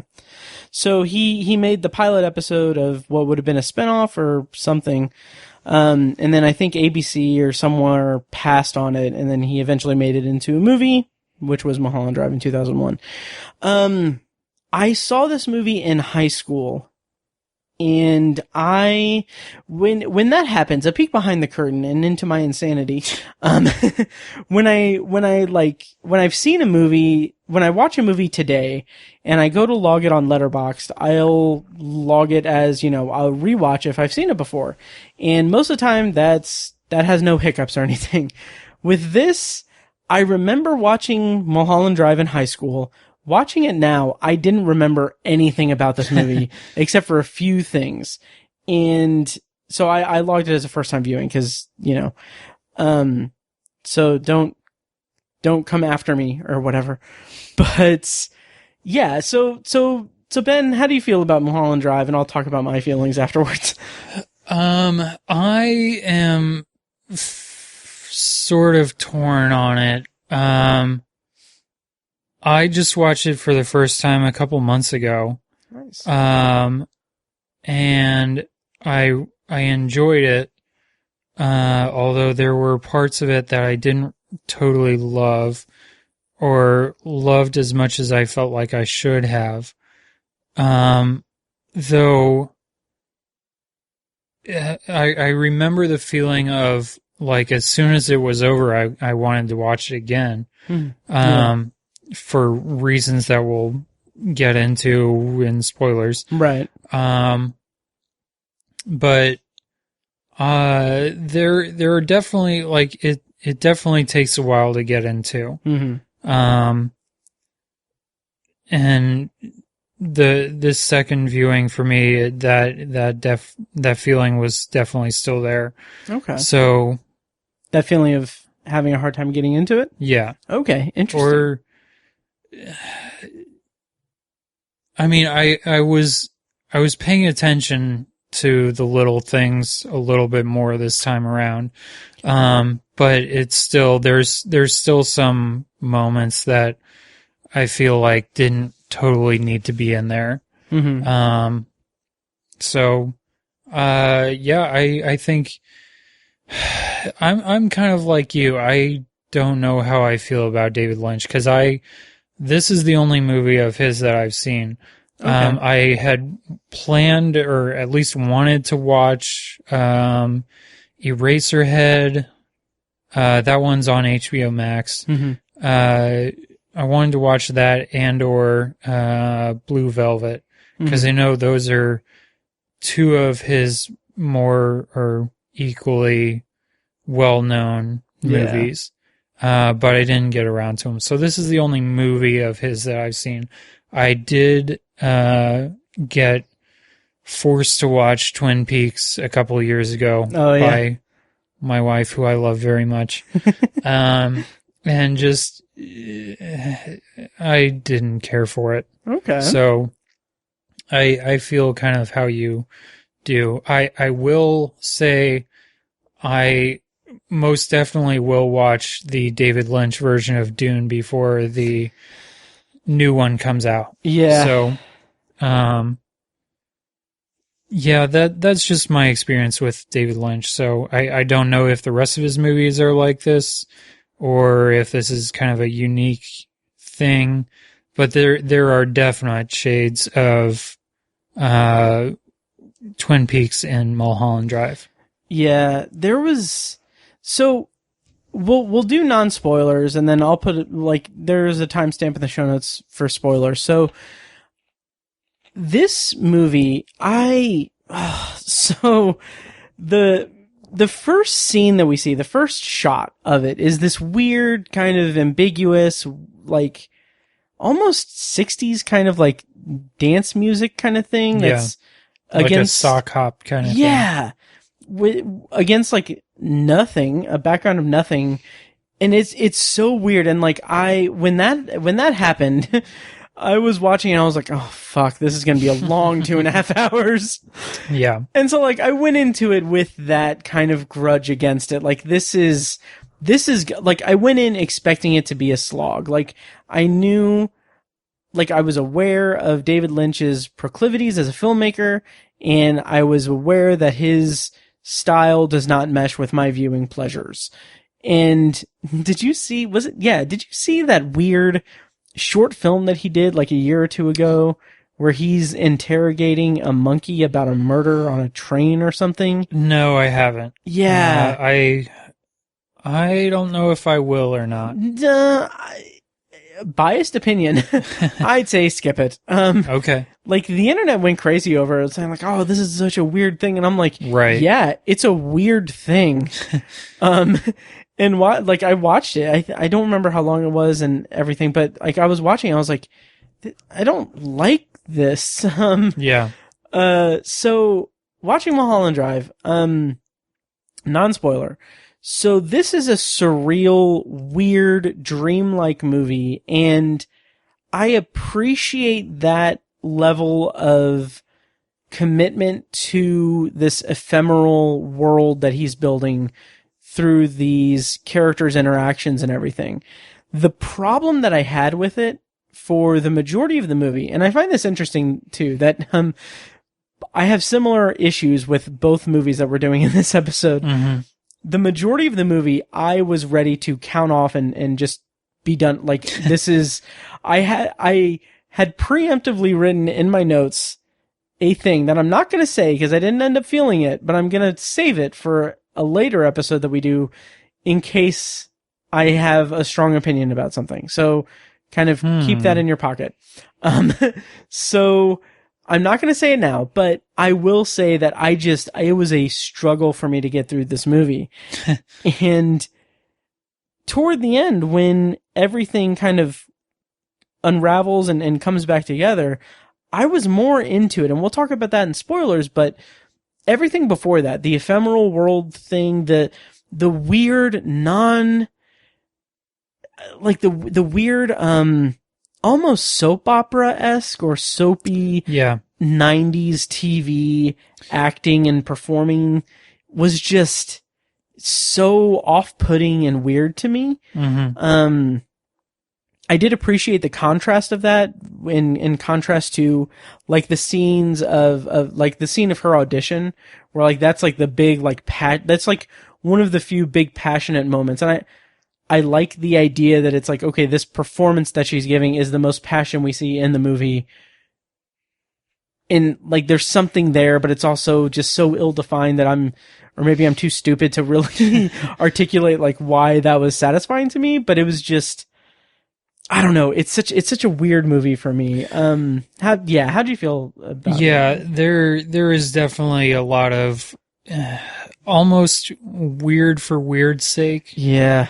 And again, that's a lot of Twin Peaks. Mm-hmm. Like in Twin Peaks, there's a character, a woman who carries around a log everywhere she goes and treats it like a pet. Okay. There's nothing quite that weird in this, but like there's a cowboy who shows up once or twice. Yeah. And why does it need to be a cowboy? Other than just being like visually memorable. I was so certain that was William Sadler, but it's some other actor. But I was so sure that it was him, but it wasn't. Okay. Yeah. Anyway. But yeah, I get what you're saying about like the hokey like 90s aspect of it. And I did write, so two things about that. One, I don't know if Naomi Watts' performance is great or terrible in this. Cause there are, the Costner effect. Yeah, exactly. But there are moments like you said, that audition scene and basically everything after that where she's great. Yeah. And she's convincing and powerful and, emotional, and it's really well done. And then like everything before that, she's just kind of like wandering around with big eyes and her mouth open, like she's seeing the world for the first time. Yeah. And I don't know, especially like once everything comes together in the end and you think back on it, you don't really understand why she was like that. Yeah, I have some theories on that we can get into later, but okay. But it also, it's such an opposite effect from what like they're so opposing in the way that it is. It's hard to parse out exactly what the meaning is behind it, but I have some theories on that we can talk about, but later. The other thing I was going to say, and I to get back to your 90s kind of soap opera-y thing, one of the notes that I legit took while I was watching it last night is that the dialogue seems almost like wooden / robotic. And it reminds me, there's a semi-famous scene in The Room where Tommy Wiseau goes into this like flower shop, and the way that those lines are delivered is just so like acting 101 almost. It really, yeah. And there's a scene in this, it's like, it's near the beginning where like Naomi Watts is like coming out of the airport or something, and she's talking with, I think, her aunt. Mm-hmm. And the way that those lines are delivered, it just kind of reminded me of that scene in The Room. Yes. And I wonder, like, I had a similar reaction. Like, I kind of really, I made a couple of other connections to The Room that I can talk about in spoilers, but one specific one, but we'll talk about that later. But it makes me kind of wonder, like, I don't think Tommy Wiseau was a particularly brilliant filmmaker or anything. Like, The Room is garbage. The Room is a terrible movie made by someone who does not know how to make a movie, essentially. And that's kind of what the cult charm of it is and everything. But watching this movie, watching Mulholland Drive, makes me wonder if there is some kind of, like, stronger connection that was drawn, like a stronger influence on Tommy Wiseau when he made The Room, because there are some elements of this movie that feel very much Room-esque, and right. It's kind of weird to me, but I don't know. I just had to look this up because I couldn't remember when The Room came out. I just did too. Yeah. That was like, what, 2003, I think? Yeah. Yeah. So yeah, I don't know, but it just has that, I don't know, with Mulholland Drive, it's hard to talk, cause I have theories on why it has that aesthetic and everything, but it just didn't work for me. And the weird, disconnected things that come into play later in different ways, but not in pivotal enough ways, just didn't do it for me. Like, I made notes throughout it, like, it's like, ambiguity and intrigue for no other reason than to drive the narrative. There's no anchor for the story aside from the mystery, but it's just not compelling enough to hook me. And there are too many fronts to the mystery. Justin Theroux's director storyline, the whole accident that gives Rita the amnesia, the whole dynamic between Rita and Betty, Mark Pellegrino's whole thing with murdering those people in the building, and just, I don't know, it was so disorienting and just didn't hook me at all. And yeah. I don't disagree with you, because, yeah, I mean, we keep saying this, but we will absolutely get into the last probably 45 minutes or so of this are, at least I think, are incredible. They are just really compelling and really dramatic and really interesting and really well done. Yeah. So when I was watching it this time, and I didn't remember exactly every little detail of the end, but I just kind of remembering a little bit about what was to come and like what I should and shouldn't look out for. I was wondering, like, does the, what's the way to put this? Does the lack of urgency, I guess, in the first half or whatever, does that make up, or does the end of it make up for the lack of urgency in the first half? Or, I don't know.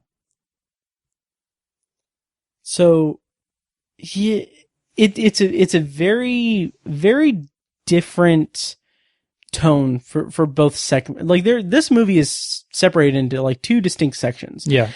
And yeah, I don't know if the payoff, if the payoff of the ending, which I too think is bordering on brilliant storytelling, in my opinion.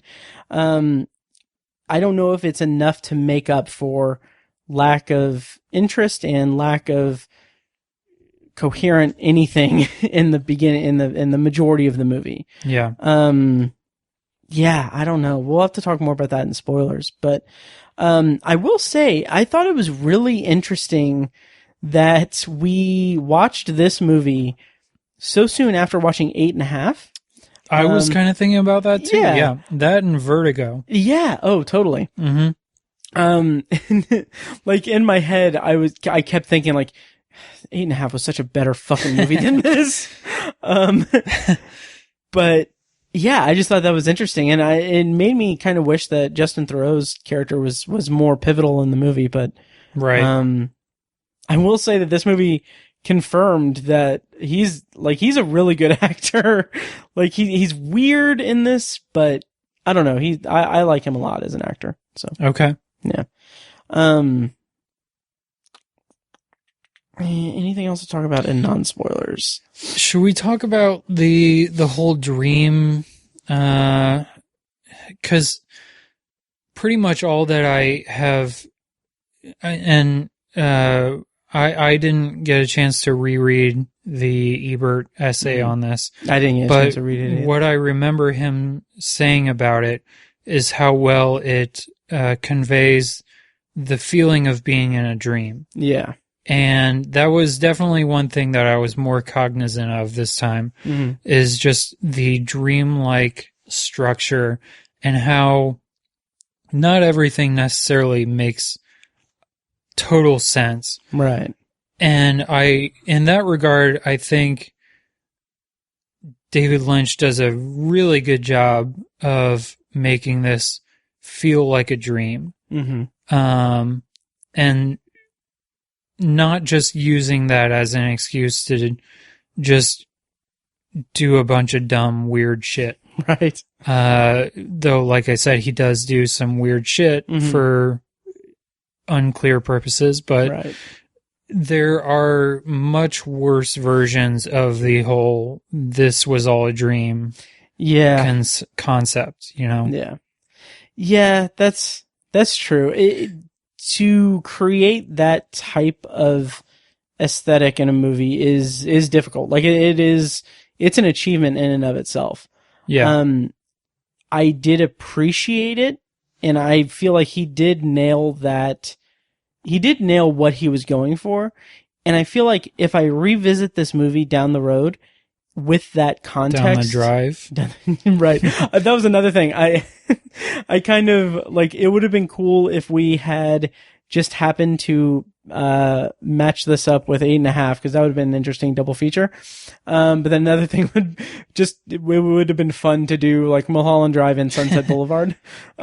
Yeah. So anyway, Sunset Boulevard is in this movie, right? It is. Okay. Or is that a different movie, one? Or in the list? No, the name Sunset Boulevard, or there's like the diner or whatever is on Sunset Boulevard, I think. Maybe, I don't know. Yeah. I don't know. But yeah, but creating that feel, that weirdness is a talent that he did well. It just didn't captivate me. So, until the ending, and then we can talk about it in spoilers. Okay. Yep. Should we go into spoilers? Sure. Okay, so that is our non-spoiler talk about Mulholland Drive. We're going to go into spoilers for it. I'll play a little clip or something to separate it. Yeah, so stand by for spoilers if you don't want to hear us spoil Mulholland Drive. Which is almost 20 years old at this point. I know, right? Check it out and then come back. But yeah, spoilers on for Mulholland Drive. Coffee. Well, I'll just drink this warm cream.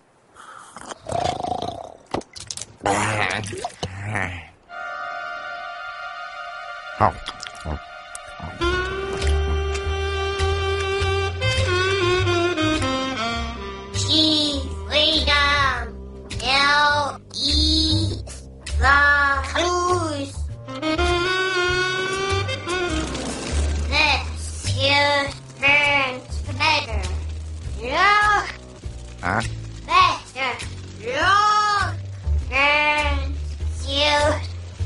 not following you.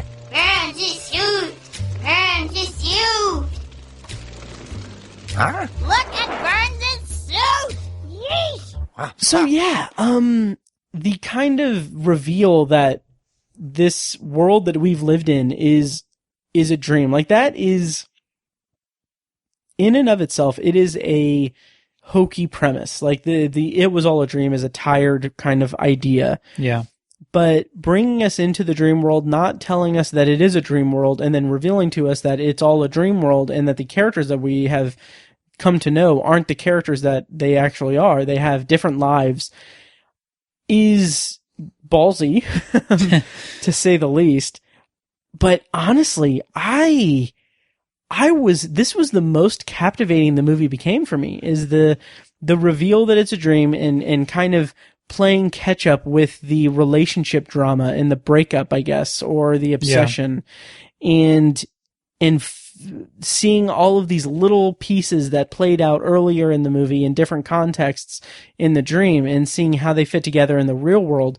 I thought, like, that was just kind of brilliant, and it really kind of struck me as something that I really appreciated it. So yeah, how did that recontextualizing of the movie make you feel when you first saw it, and then did you further kind of work out the beginning part of the movie better when you had that context upon reviewing it or rewatching it? Yeah, the slow reveal of Naomi Watts' character, and just the first half or so, she's so like friendly, and you're on her side, and then you slowly reveal that she's just this monster who has kind of set this whole thing into motion. That was really well done, and I really appreciated that. And that was, that was another, that was at least part of why I wanted to rewatch it as soon as I finished it the first time. Nice. To see if there were any kind of clues about, like, who she really was. Yeah. Do you see it as, because I didn't read up on the interpretations of the ending. My interpretation of it is, let me ask you this. Did you see it as her being obsessed with Camilla, played by Laura Herring, I don't know, and Rita, her being obsessed with her, or she would, no. My interpretation is that they had a relationship, she broke up with her, and she's dealing with the breakup, can't deal with the breakup, so she is enlisting Mark Pellegrino to murder her. Yeah. And Silencio. So, yeah, how did you piece together the ending of the movie and everything? The way that I thought of it was, so Naomi Watts and Laura Herring were lovers, at least. It's not totally clear to me if they were actually in a relationship or if they were just kind of each other's, like, side pieces or something. Right. And then, yeah, she's obsessed with her because she can't have her, and that is why she orders her to be murdered. The details around that, like the whole "this is the girl" line, the details about that and the significance of that I was a little less clear on. Yeah. And Justin Theroux's mother and how she plays into the first half of the movie, that didn't totally make sense to me, but maybe I missed something. Yeah, I think his mother was, in the dream, she was Betty's aunt, right? His mother was like the landlord in the apartment complex.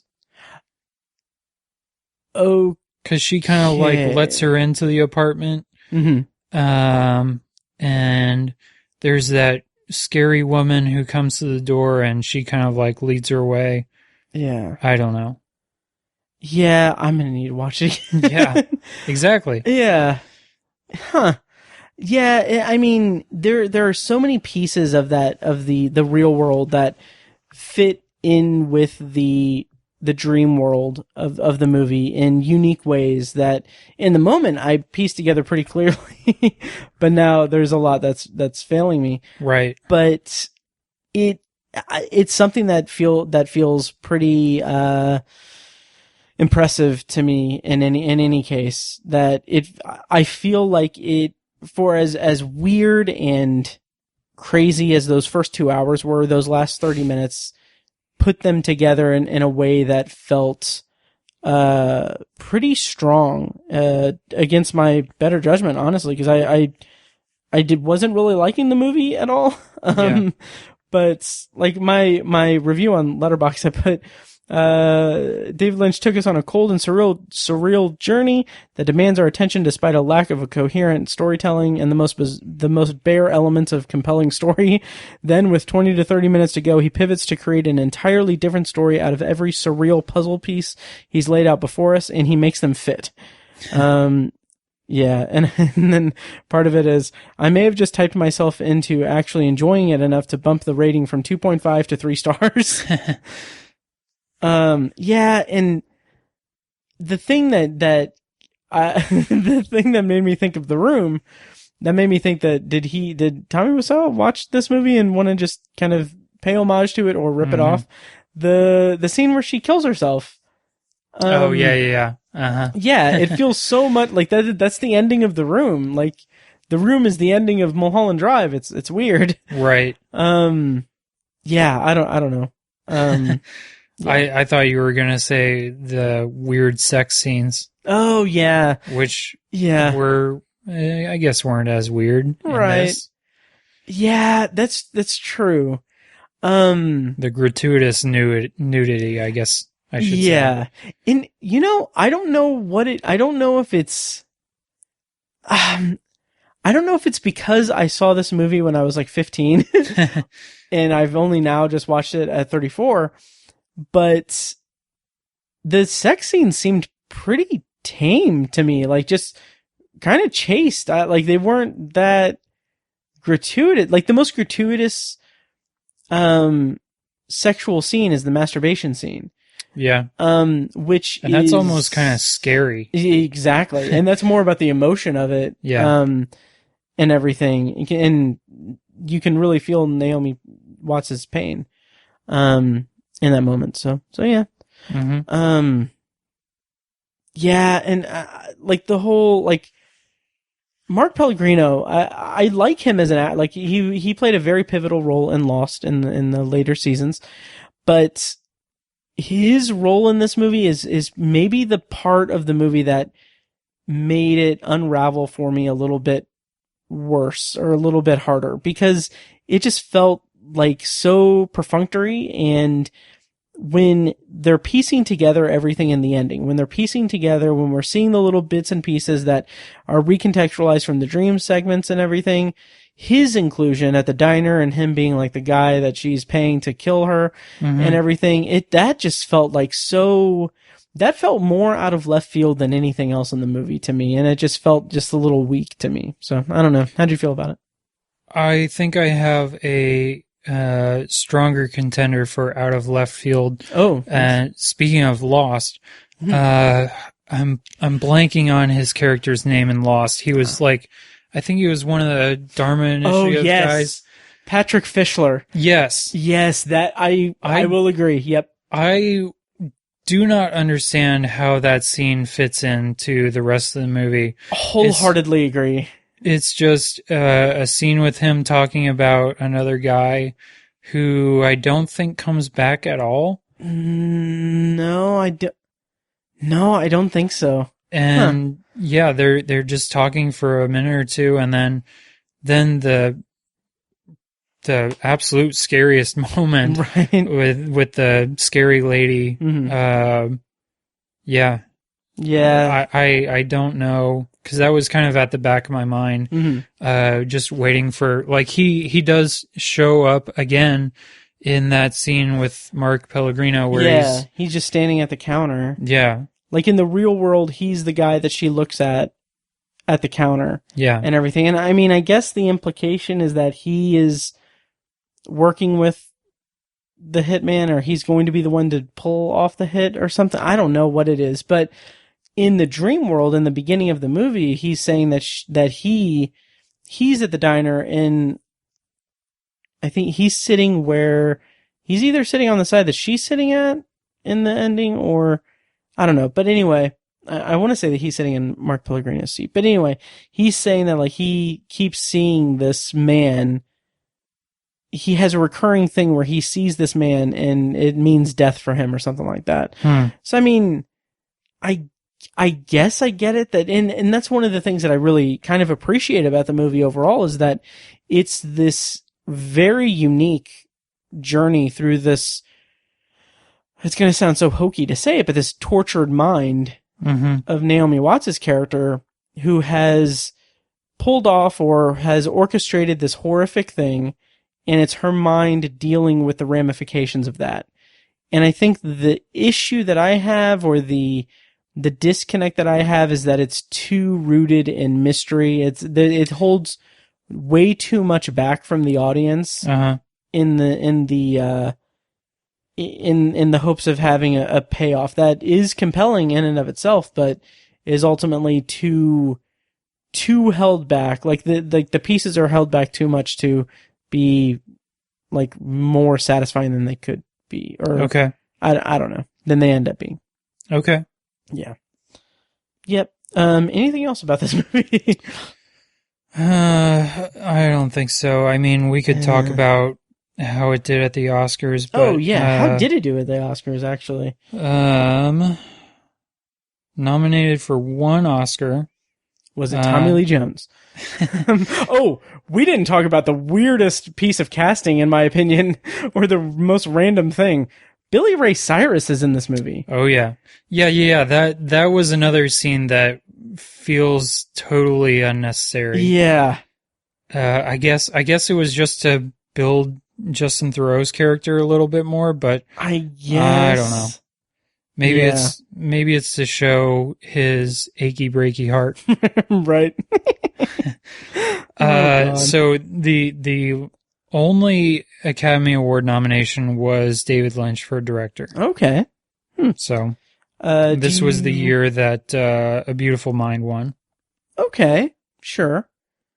Yeah. Speaking of movies where it's all a dream. Right. I was going to say, because, wait, is A Beautiful Mind, is that Ron Howard? Yeah. Yeah, I was going to launch us into a tangent. I was going to ask, how bad is Hillbilly Elegy? Should I bother watching it? It's bad. Okay. There is a very funny scene that is not supposed to be funny, where Amy Adams gets high on painkillers and roller skates down a hospital hallway. Oh no. So, okay. Check that out. Okay. Yeah. That's all I'll say. I will look into that. Maybe don't make it a super high priority before the end of the year, but if you got an extra, almost 2 hours, I think. Yeah. Yeah. Whew. Anyway. Yep. So overall, I accept that this is a movie, that Mulholland Drive is a movie that people love, that there are people that love this movie, and more power to them. I am lukewarm on it. I appreciate the storytelling to an extent, and I appreciate the uniqueness of the filmmaking, but I think at the end of the day, it just wasn't my cup of tea. It just wasn't for me. Overall thoughts, and thumbs up or thumbs down? I would give it a thumbs up. Nice. Yeah. Nice. Well, yeah, I think I'm going to go with, this Very, very, very barely a thumbs up. Okay. Yeah, thumbs up. Okay. Just barely. So, yep. Would this make your list of great movies? I think it would. Nice. And for the reason that, kind of like what you were alluding to, it doesn't offer up a clear answer. And I think that's the main appeal, I guess, to a lot of people, including myself, is there are a lot of different interpretations to a lot of it. And like even now, like even seeing it a second time and knowing that the first half of the movie doesn't totally clear up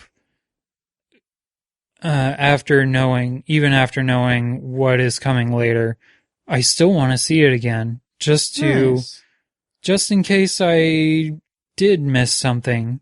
Or I mean, like I said, the last half or so, last 45 minutes or so are incredible. So it's worth getting through the first hour and a half, hour and 45 minutes. Yeah, to get to that. Yeah, and again, I think that similar to JFK, I think that that last 30, 45 minutes is what saved it from a thumbs down for me. Oh yeah. Yeah. And yeah, it won't make a great movies list for me. And I do have a couple of picks that I would replace it with, that I will go ahead and pick the movie that I feel strongly toward. And it is also kind of a similar type of movie, to an extent, but I would replace it with, was this the same year? Let me double check real quick, and vamp a little bit on the mic, a movie that came out a year before Mulholland Drive, 2000's Memento. Okay. I would replace it with. I just think that that's a tighter constructed narrative and more rewarding viewing experience for me. Okay. Yeah. One that Roger Ebert did not totally love, if I remember right. I will have to look up his review. Huh. Okay. Interesting. I like it. Yeah. Nice. Me too. That was one of my favorite movies around the time that I watched Mulholland Drive for the first time. So, so I think that will do it for this special segment on the Ebert's Great Movies list. I think we'll forego potpourri, but we do have business to attend to. We need to pick the movies that we will review in the next installment of our Ebert's Great Movies list review series. And I think we're going to shoot for having this recorded and edited in January. So I don't know if you have made your selection based on the fact that it'll be a new year or a new administration or a new era. A new era for the world. But Ben, what did you have in mind for your pick for our next installment of this review series? Well, sorry to burst your bubble, but this has nothing to do with anything. It's just a cool movie that I think you're going to really love. Nice. So I'm going to pick, it's called Les Samurai. Oh, okay. It's directed by Jean-Pierre Melville. Mm-hmm. We have not watched any French movies yet, so this one's in French from 1967. Sweet.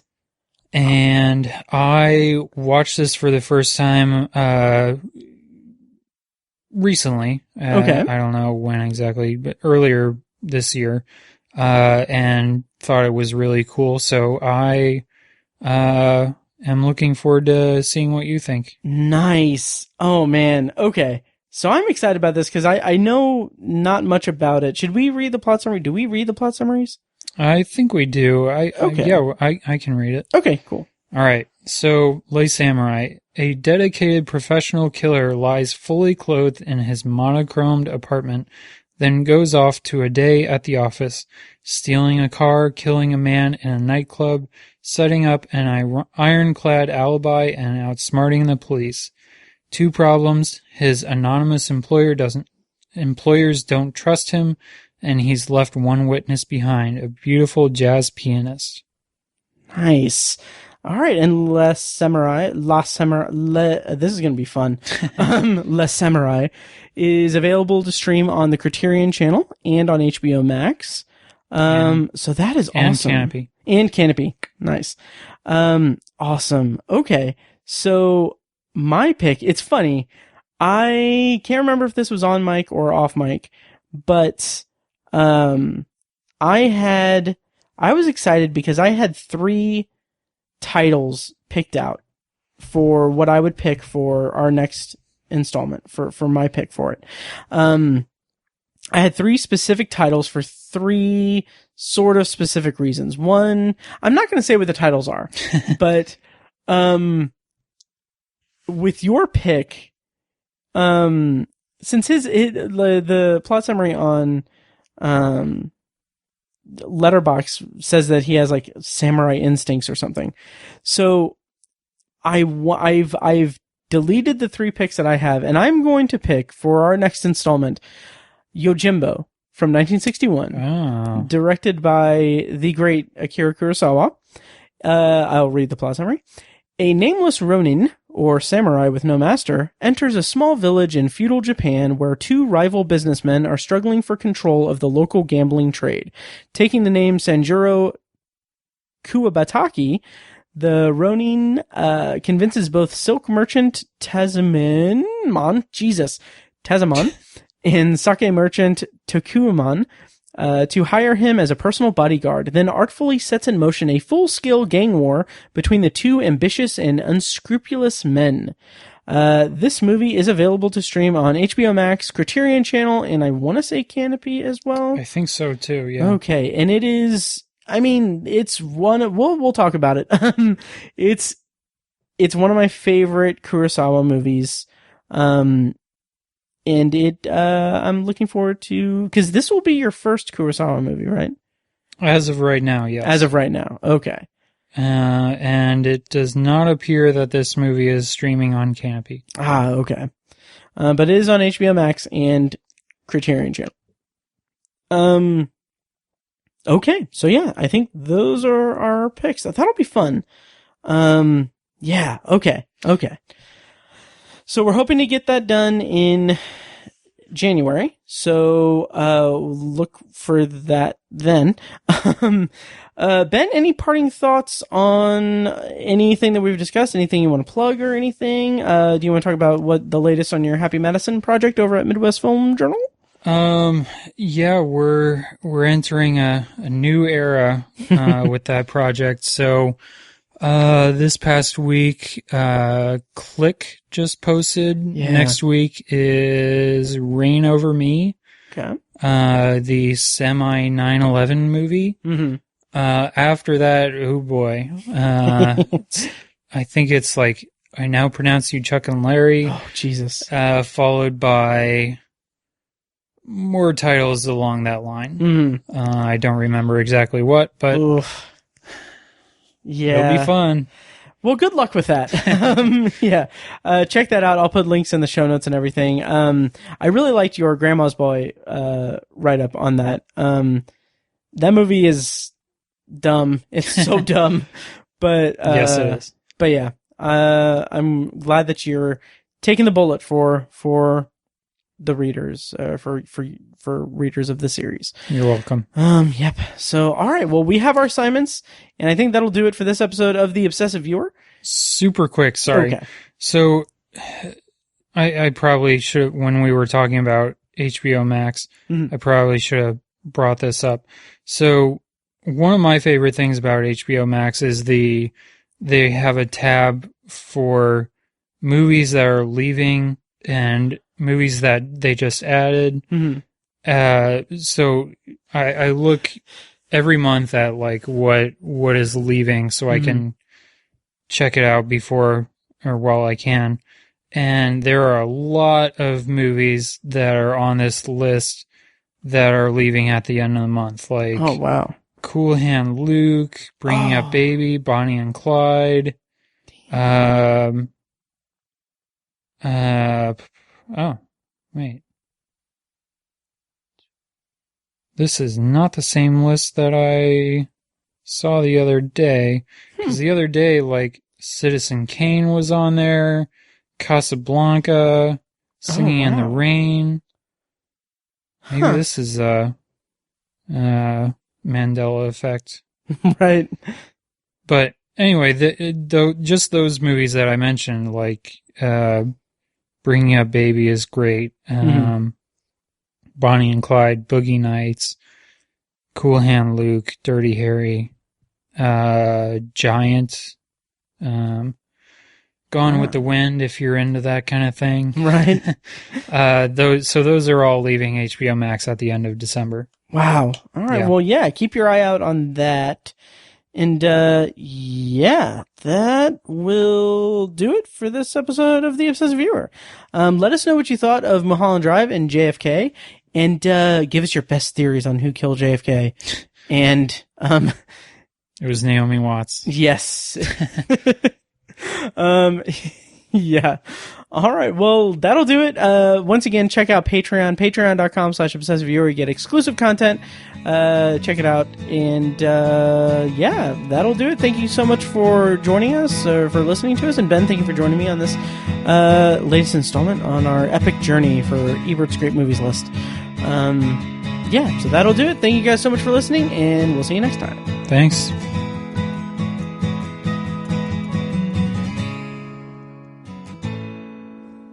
And now, here's a short clip from our Patreon exclusive RSS feed. To hear the full clip and more exclusive Patreon content, go to patreon.com/obsessiveviewer and become a patron at the minimum rate of $1 per month.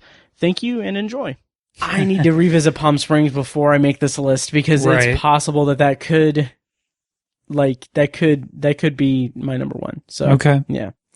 I would like, there's a couple of them that are currently on my list that I would like to revisit before the end of the year. I don't know if I'll have time, but I would like to. Which ones in particular? Do you have them fresh? I would like to rewatch Never, Rarely, Sometimes, Always. Oh, yes.